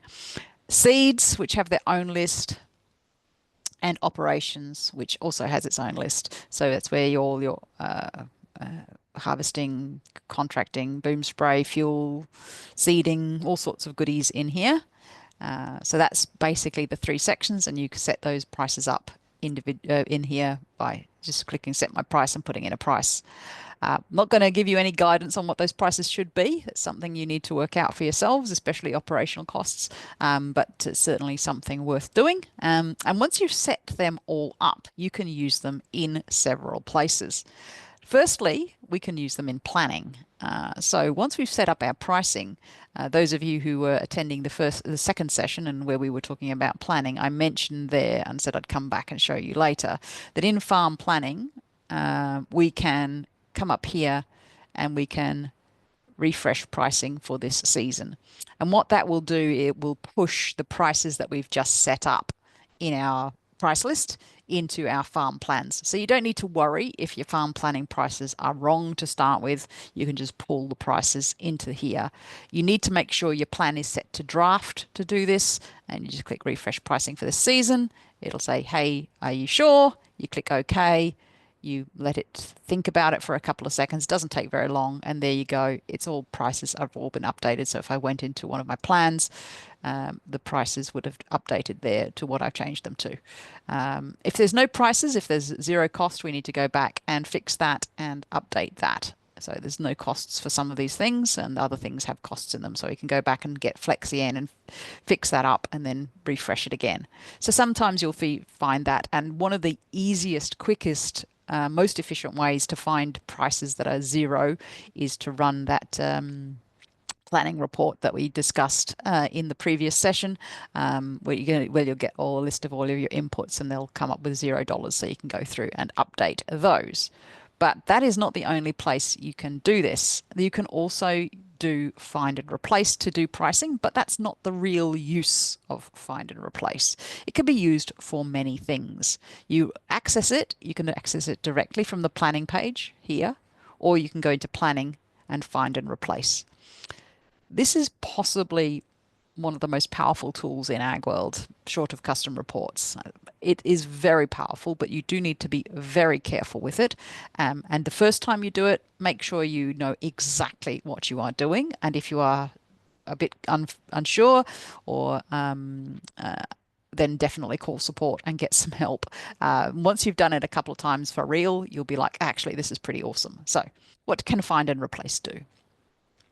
It can let you change plans, recommendations, work orders, actuals, and crop templates. Now, just a warning here, you can only change things you have authored. So these are your plans, your recommendations, your work orders, your actuals, your crop templates. For agronomists, you can update your recos with this. Growers, you won't be able to change your agro's recos, but you'll be able to change any plans you've made, any actuals you've made. I'm going to stick to using this in the context of farm planning, but be aware you can use it in other contexts. So I'm going to go to the plans. So I'm going to give you an example of where this will be very useful. And this is a thing that has actually happened. A grower has come to me and says, my agronomist my plans say I'm going to put a particular kind of wheat in my fields, and I've decided that I want to replace all of that variety of wheat with a different variety, or I want to replace all of chemical A with chemical B, or anything like that. It lets you do this. So I'll show you an example, and we'll go with seed, and we'll grab this terrific tort. This is a canola, but that's okay. So grab that, and it'll show us all the instances of that particular variety of canola. And then I'm going to go create modification rule, and I'm going to go alter seed. And I'm going to go replace terrific TT with 45Y95CL. Now, if the rate of seeding for this seed is the same, that's fine. You can leave it. But if you need to change the rate of the seed as well, then you can put, I fully apologize that my agronomic things probably don't make an awful lot of sense here. We can put 40 kilos per hectare, and it costs us $500 per ton. Okay, just as just an example. Then I can click preview, and I can see what changes. So pick the field up the top there. So it was terrific at 3 kilos a hectare, and now it's going to be this at 40 kilos a hectare. So obviously I'm well out. That's not how it works, but you get the idea. And it's going to make those changes to all of these fields. And if I'm happy with that, I can just click apply, and it's done. So that is how find and replace works. So you can do it with seeds, operations, activities, field plans, you name it, you can do it. Anyone got any particular questions about find and replace? Because this can do a lot of things. So I would expect a few questions there. Nope. Yes, maybe. I haven't got any hands up, and I haven't got any questions. I've still got 3 new attendees who haven't got talking permissions. Okay, let me fix that. Participants, bear with me. Alrighty, I'm giving them We've got access. a question. Can we find and replace based on crop and not the variety level? Unfortunately, no. You'd have to do it one variety at a time. Unless you've got something else you can pick up that's common to all of those crops. So if you do, it is not possible. So unfortunately, yeah, crop isn't something you can find and replace through there. But if I go change mode and go to crop templates, you see, even then you can only do seed. So your worst case scenario, if you're dealing with something like wheat or barley or oats or canola, you might have to do the find and replace 3 times if you have 3 different varieties of wheat. Unfortunately, yeah, you can't do the crop basis, but that's a very good question. One other thing we have added is when we go into operations, you can, this is recently added, we can pick an act relation and show more. No, what's the operation? One of them we've added a thing for.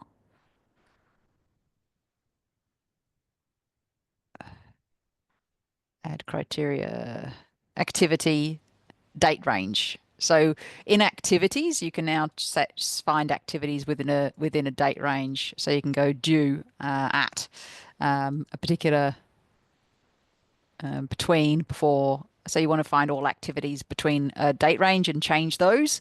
You can now do that. That is a recent addition to the find and replace.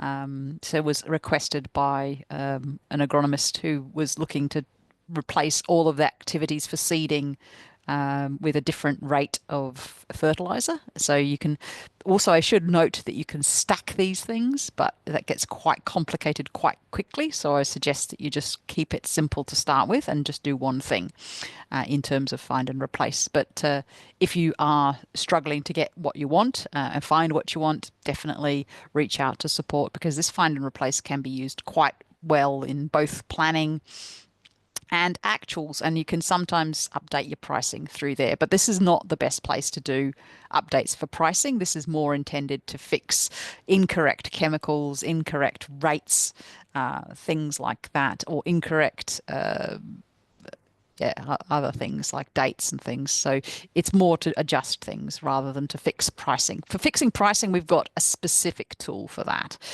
So we'll go, unless anyone has other questions in regards to find and replace, I'm going to jump into price management again, and I'm going to go through the bulk refresh pricing tool, which is very useful.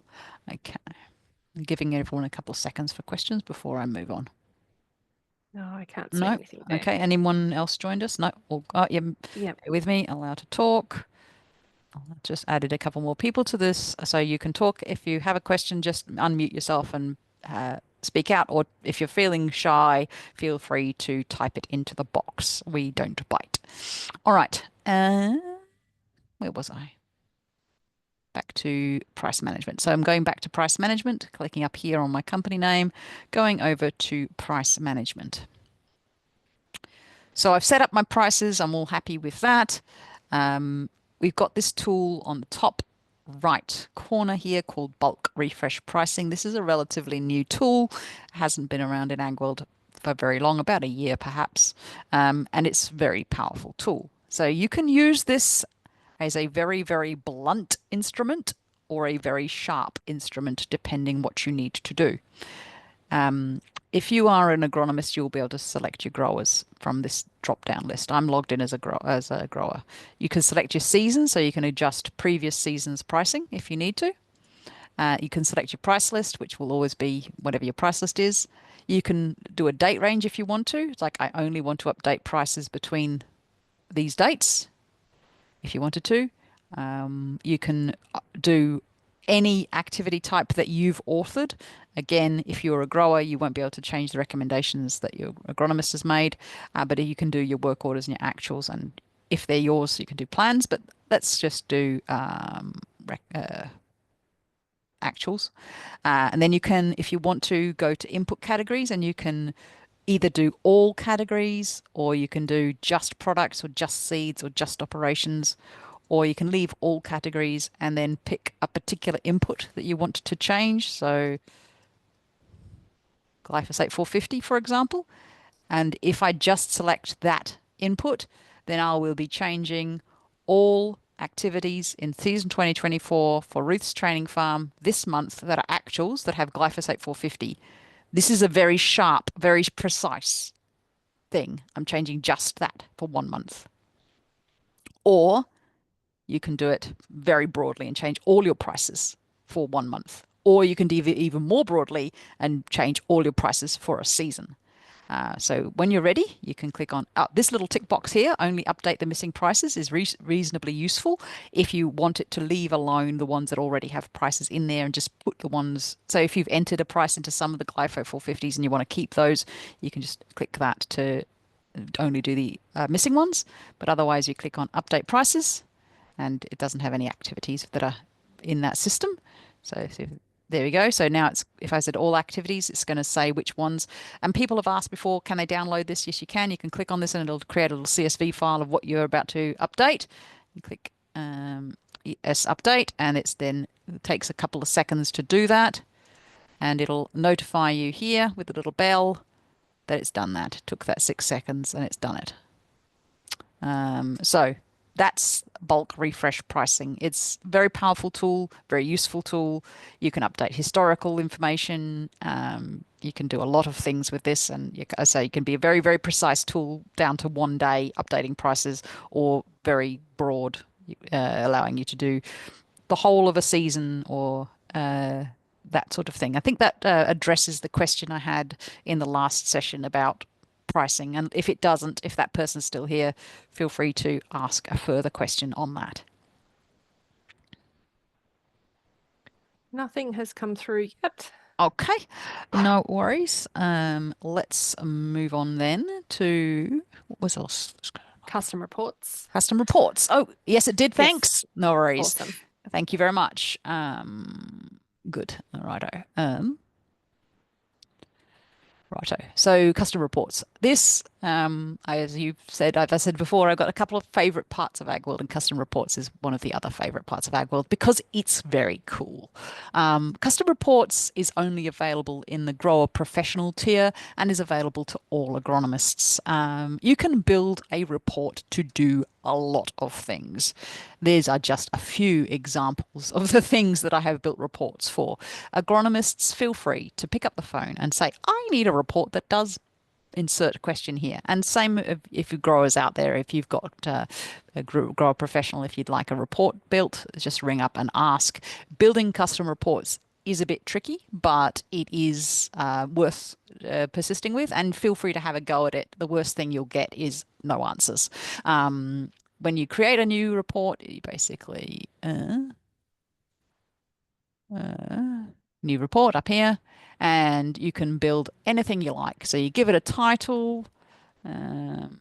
What have I done? Click on add. This is now with the report sections. If you just want to explain the two main report sections that Yeah. we use? I was just about to, yeah. So there's two types of reports we can do that we're looking at. There's reports that look at activities, and there's reports that look at benchmarking. Those are the main two. So activities looks at what we've actually done, and benchmarking looks at more big picture stuff like gross margins and rotations and things like that. So that's the main difference between these two. Most reports you'll build will be one of these two. The only other one that I've ever built is weather. And that's where people are trying to get rainfall reporting, very precise rainfall reporting. I've never done any of the others, but they are reportable, but I've never had anyone ask about those.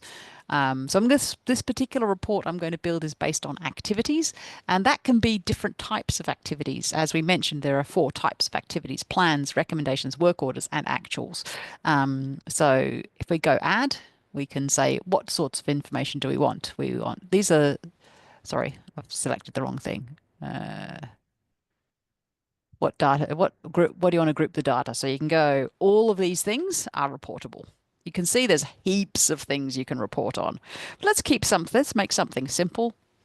And it's a little bit, would you agree, Ruth? It's a little bit like creating an Excel spreadsheet where you have your columns, your columns, like your column names up the top, and then then we're pulling data based on the column names that we're wanting to look at. Mm-hmm. Yeah, it is a little bit, but it's also kind of its own little beast as well. It's kind of its own little beast as well. So that what I've got here is farm, field, cost, input volume, input weight. Let's also put season in here. So I want season, farm, field, cost, input volume, input weight. It's not going to tell me an awful lot unless I know what the product is. So let's put input. Let's put that under here. But you can start getting very creative. So you can do things like active ingredients. This is if you're wanting to. Let's put in activity name and input. So this is going to say, okay, in this season, for this farm, for this field, what was the activity name? What was the input? How much did it cost? Weight and volume, and how much weight was there? You can put weights and volumes. I'm just giving examples of what's possible here. I'd strongly recommend, if you've got access to this tool, to have a play and build a couple of reports and see what comes out of it. Have a question in mind is what I would say when you create a report. And if it doesn't answer the question, then call us and say, hey, I tried to do a custom report on blah and it didn't work, or it didn't give me what I expected. You can then filter it to different types of activities. So you can either go plans, observations, recommendations, work orders, or actuals. Let's go plans. So, but this is what I have done. So this is likely to be actuals. Let's go actuals there. And then you can put things like production year in here. So you only want to look at particular years. You can narrow it down from there. So if you don't put anything in here, then it will pick up all the data that's in your Agworld.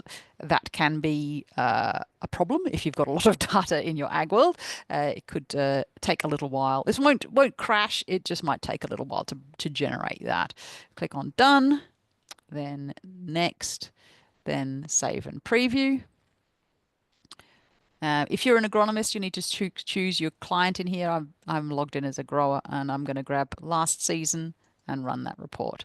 This can take a minute, but it hasn't taken very long on mine because there's not a lot of data in it. And here is now all that information shown up, and I can say, okay, I'm just interested in what I've got in this particular field, for example, below home. So this is a filter at the top. So there you go. That's just what's in below home for that season. That's not very helpful. I need to know when it was. I can add things like dates. Oh, that's not very helpful. I need to know what category of thing it is. So building custom reports is an iterative process, even when I do it, because when I do it with someone, I will build them a report. We will have a chat, and then I will adjust that report. Sometimes, not very often. Sometimes I nail it first go, but usually I have to make some changes because either the columns are in the wrong order, or there'll be further information, and someone will say, oh, can I add certain other information to this? And I'll be like, yes, you can. Here's how you do it. So with custom reports, definitely have a go at doing it yourself, but don't be afraid to give us a call and say, hey, I've made this custom report, but it's not good doing what I want it to do, or it's not doing what I expect it to do. And then one of the support team would be happy to show you what you need to adjust to fix it. It is a bit of an art as well as a science, isn't it, Meg? It sure is. Yeah. So some ideas of reports that you might want to create could be, you might be coming up to your ISCC audit and you might need to provide some information for that. So you can create a report based on that information that you need to provide. You know, there's a bigger push towards sustainability, carbon reporting. You can extract all of that information out of your Agworld based on the data that you've put in, and you know, that will make that reporting, you know, putting that data into the tools that you might be using for carbon reporting much easier.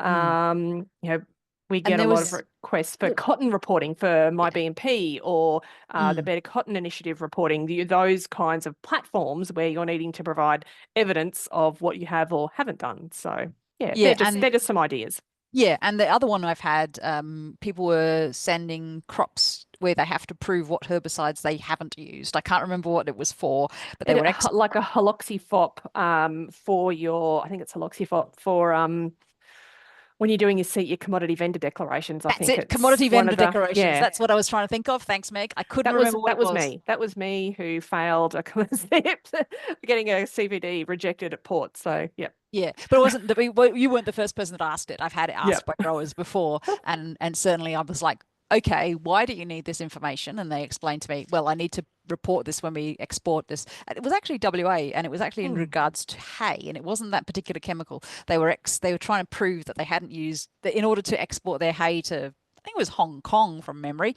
They needed to show they had not used a specific chemical, of which I cannot remember, which is not allowed in hay for horse feed. And I'm like, okay, well, you can prove that. You can but there's a big fat if, isn't there, Meg? And that big fat if is if you have recorded the information. Agworld is only as good as the information you give it. If you feed it rubbish, it will spit out rubbish. If you feed it good information, it will provide you good information. It's like if you use the best fertilizer, the best chemicals, and do it properly, you get the best crops. Well, in Agworld, as long as you enter your data cleanly, regularly, accurately, then you'll get really great reports out of there. So if your reports are rubbish, probably the reason is that the data's not very good or not being recorded. I've certainly had people say they've run reports and then not found out that people aren't recording certain things until they've started running reports and saying, why am I not seeing any operations in my reports? And I'm like, well, people aren't entering them. You can easily fix that, but yeah, it's the sort of thing you don't find out until you start reporting and find out whether the people who are collecting their data on their iPads and iPhones out in the paddock are actually ticking all the boxes and doing everything that they need to be doing. So yeah, be aware that it's only as good as the information that you put in. The old garbage in, garbage out is true of Agworld as it is of everything else you've ever used. Yeah, absolutely. Any questions from anyone? I guess the other thing, Ruth, to note is custom reporting available on Grower Pro. That's correct. Yes, that's right. Yes, and all agronomists. Yeah. Yep. All right. Let's move on to the next part of this, which was, I think, integrations. Integrations. Okay. So Agworld integrates with a lot of things. So Agworld. We'll just jump into the training. Bear with me. Hang on. Hopefully you've got my slideshow. We're going to find and replace. We've done custom reports. We're integrating with platforms. So the main things, Agworld integrates with John Deere, PCT. We've got the new integration with Origo, which is currently in beta. If anyone's got Origo weather stations, please drop us an email if you'd like to join the beta program. We'd love a few more people on the beta program so we can test it before we get released to the wild. If you've got any friends who are using Origo and using Agworld, please have them reach out to us. We'd love to get a few more people working on that. And we also currently got the John Deere integration has been around for a long time. So that if you are using John Deere Operations Center right now out of the box, we can import that data from John Deere. And right now, if you are using John Deere, you are keen to have a look at some braking work, which we're hoping is going to be released very soon. We will be able to do round tripping with John Deere very soon, where basically you're able to go into Agworld. Are you able to show this, Yeah, Meg? I can show you some screenshots. Lovely, that'd be great. So if you want to so show that, and just I'll talk about it. Let me stop the if share. you want to Yeah, sh all yep, your, all yours. fabulous. So Now, this is breaking. This literally isn't out yet, but if you are interested, it's out in beta. it's out in Yeah, beta. So reach out to us if you'd like to try bear with it. me while I find my order. Hang on. So That's okay. I hope you can see my screen. So this is the activities page Yeah. in Agworld. That's right. So this is the activities page. What you'll do is we can see here we've got observations, to do, schedule done and all. We're in to do at the moment. I can come here, select any plans, recommendations or work orders that have been created. I can tick the box of the ones that I want to send to John Deere. And on one of my screenshots, it will come up with when we click on these three dots over here on the right-hand side of the screen, there's an option once we have turned the beta platform on for your John Deere integration. Now, you will need to have your John Deere integration set up first, and we are more than happy to jump on a call with you to set that up because it can be a little bit finicky. But once it's all set up, you would select the two recommendations in this case and choose Send Work Plans to John Deere. What that will do is, where is my, what it will do is it will send it into Work Planner within your John Deere Operations Center. So you can either do this on the web, as I'm doing here, or if you have Ops Center on your phone, if you have that app, you can also go into there, and it will bring through each field as a work plan. From here, we can select the jobs that we want to do, and we choose this send to equipment. And then from here, this is a demo account, so we don't have any equipment set up, but it would allow us to send this to a certain machine or machines if more than one was going off to do these jobs. You would press send. That would then update this sent status to sent once the machine is turned and powered on and is able to connect the screen to the web. It can pull down that job. If you have Work Planner turned on in the screen, as soon as you drive into the boundary of that field, it will populate the job that is to be done with the products, essentially the tank mix, which is the 2, 3, 4 products, whatever the tank mix is, as well as water, which is the carrier, and it will record that accurately. So, say if you have 200, the whole job is 200 litres of Roundup, but the sprayer actually puts out 202, then it will record that accurate information, the accurate as applied information. Once the job is done, it will come back into Agworld and it will show up in our done column. And I can see here that I have activity completed and converted. So this actual here, and this is the source actual, it will automatically create from that recommendation where it came from. It will create an actual. So it will save you a lot of time on farm when it comes to this, and it will update the as applied information. So here, it will update the total quantity used. So if you're using shed, it will update that with what has actually been applied, and it'll pull through a lot of information about the job as well. So it will, be an enormous time save. It will also include the as applied map out of Ops Center as well onto work plan. So you'll have that as a part of the activity. I have a question here from Michael asking us if we're looking to integrate with TopCon. I'm not aware of any plans to integrate with them, but I'll look into that and see. Not at this stage. I know over time it's something that they're looking to do. There is also a very basic integration with C&H where you can see where your tractors are within the field, but it won't. That's all it does. It just shows you a visual of where each machine is. But certainly over time, yeah, they will look, I'm assuming, to expand to other platforms. We haven't got any screenshots of the Origo web integration, have we? No. No. Another But question from Andrew. Yeah, Sorry, far away, Reece. Andrew. Yeah, no, far away, Andrew. Will that, do you have to prompt it in Op Center to send it back to Agworld, or will that No, send it back from the no. machine? If you've got the beta on, Andrew, it will do that all automatically. If you're using JD equipment, maybe reach out to us, drop us an email, and we'll hook you up with the beta, and you can have a play with it and see how it actually works.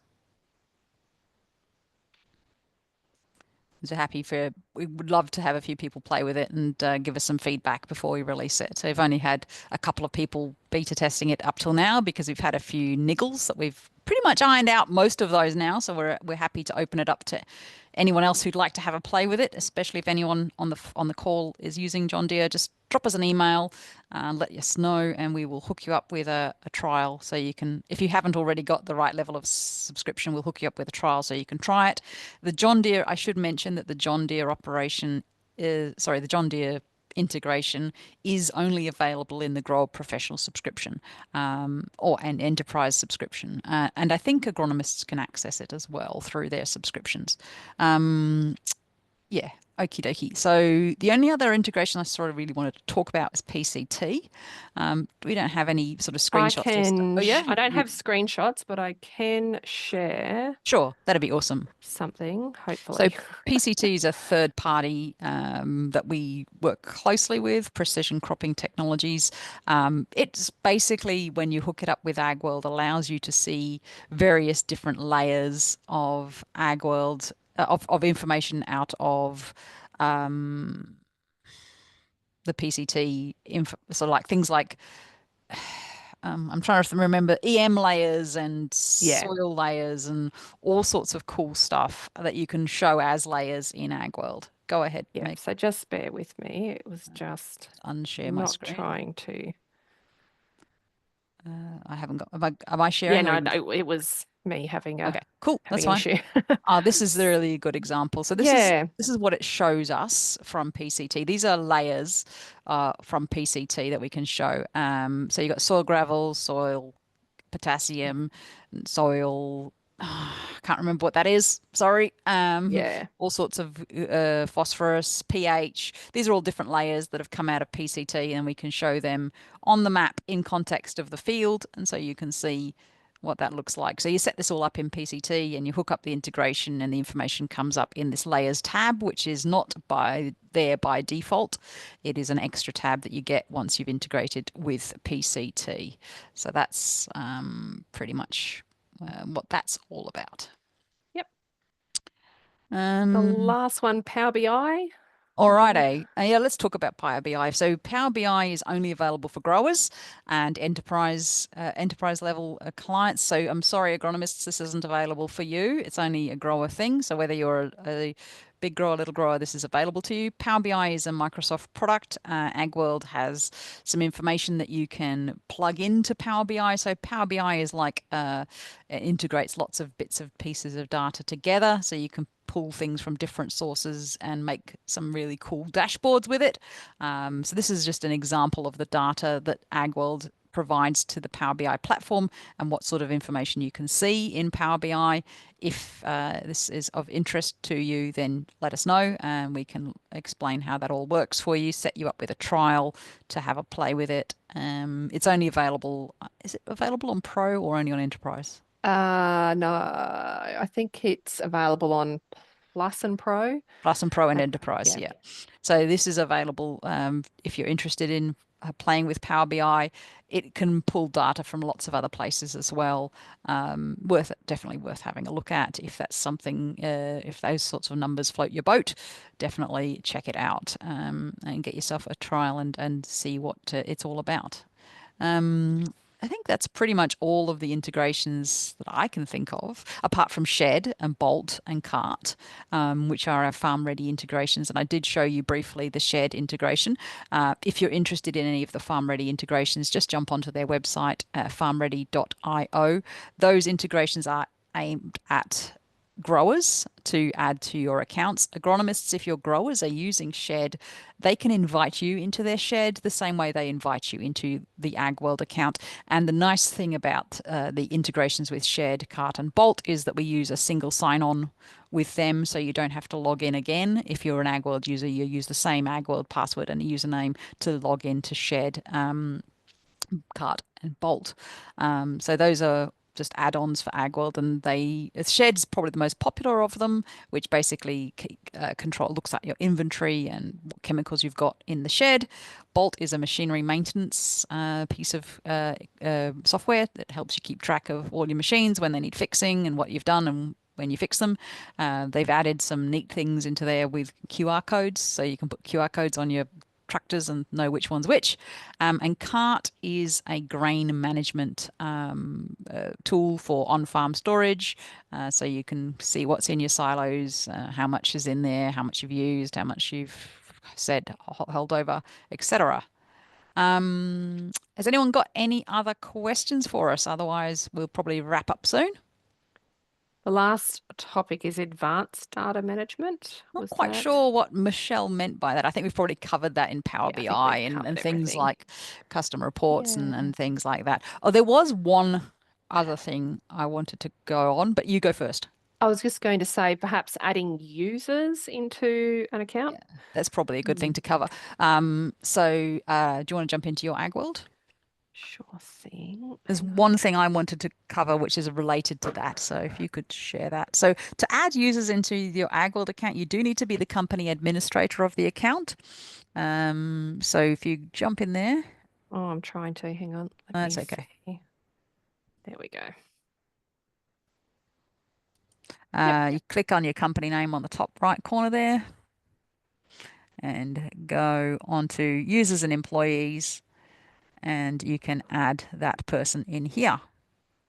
So you just put their details in here and click save, and then send them a password reset, and then they'll be added. If you hit a snag and the email address that you've tried to type in here doesn't work, or it says it's been used, just reach out to support and we can find out where that email address is located. It's probably that your employee has worked for someone else in Agworld and their email address is still in their account. Then we just need to reach out to your staff member and just get them to say okay, and then we can shift them across. There's one other thing I wanted to mention in this, which is quite an advanced feature, and I'm not sure if Meg can see it, but if you click on Bonwinnie Farming and click on your users for me, there is edit and manage all activities. This is the very powerful, very dangerous piece of kit. I wouldn't recommend you turn this on unless you absolutely need it. It does exactly what it says in the tin. It will allow you to edit and manage all activities in your company. It will still not let you delete your agronomist's recommendations, but what it will let you do is if you've got multiple users in your account, such as Clinton and Meg, so that will allow Meg to delete Clinton's stuff, but Clinton can't delete Meg's stuff because Meg's basically the administrator of the account, so she can kick anyone else if they've made a mistake. She can delete their stuff. It's basically most useful in small farm companies where there's one person who keeps the data nice and clean and needs to check it every now and then and might need to edit or activities or delete activities because someone's duplicated them. But there is no undo button on this. So it is incredibly dangerous if you do not know what you're doing. So I recommend only ever having one person with this edit and manage all activities in your farm, unless you absolutely trust your farm administrator to do that, and only use it where you absolutely need to use it. As a rule, we encourage people to fix their own mistakes because to err is human. To really screw it up, you need a computer. And yeah, we make mistakes and we learn by fixing them, in my understanding. You know, if you do up something wrong and you've had to fix it yourself, then you're less likely to break it in the future. But some people need to be, have their stuff deleted because they've left or various other reasons. While I'm in here, you've also got the other controls that are in here. So if you've got an employee that you don't want to have access to financials, you can untick that view financials option. You can turn on company administrator. Any administrator can give administrator to anyone else. So Meg could give Clinton administrator, which she has, or she could revoke that because she's administrator. So you can have as many admins as you like. There's no rule about one admin only. If you've got a couple of people that you want to have admin access, that is fine. Just be aware, by giving a person administration access, that allows them to adjust the access of other people, and it allows them to add new employees and suspend staff. Sorry, not suspend staff. You need to let us know if you need to suspend staff. That's pretty much all of the sort of advanced tools. One other thing I wanted to mention while I'm here, if you scroll to the bottom, you've got the My Connections tab. Just wanted to show this as well. This is where you see who you're connected to.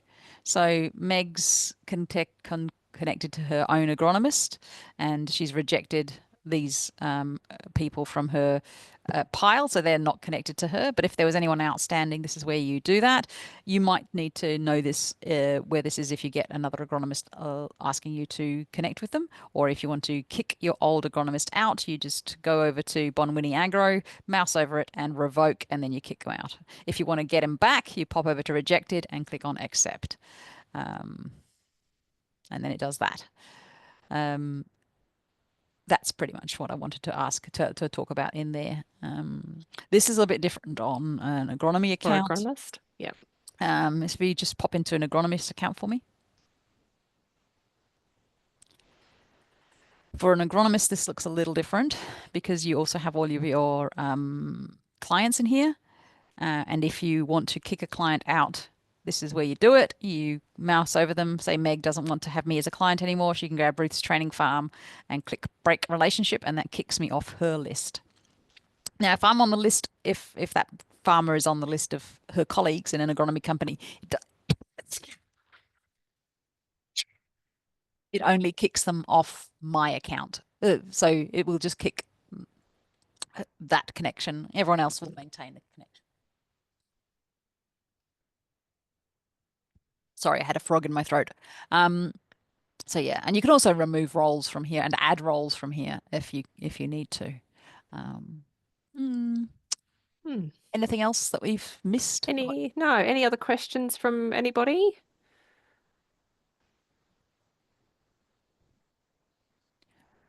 Doesn't look like it. Alrighty.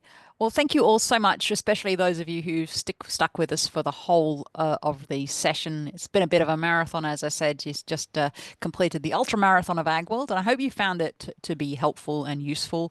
I would love to hear your feedback. If you'd like to drop me an email and let me know how it went.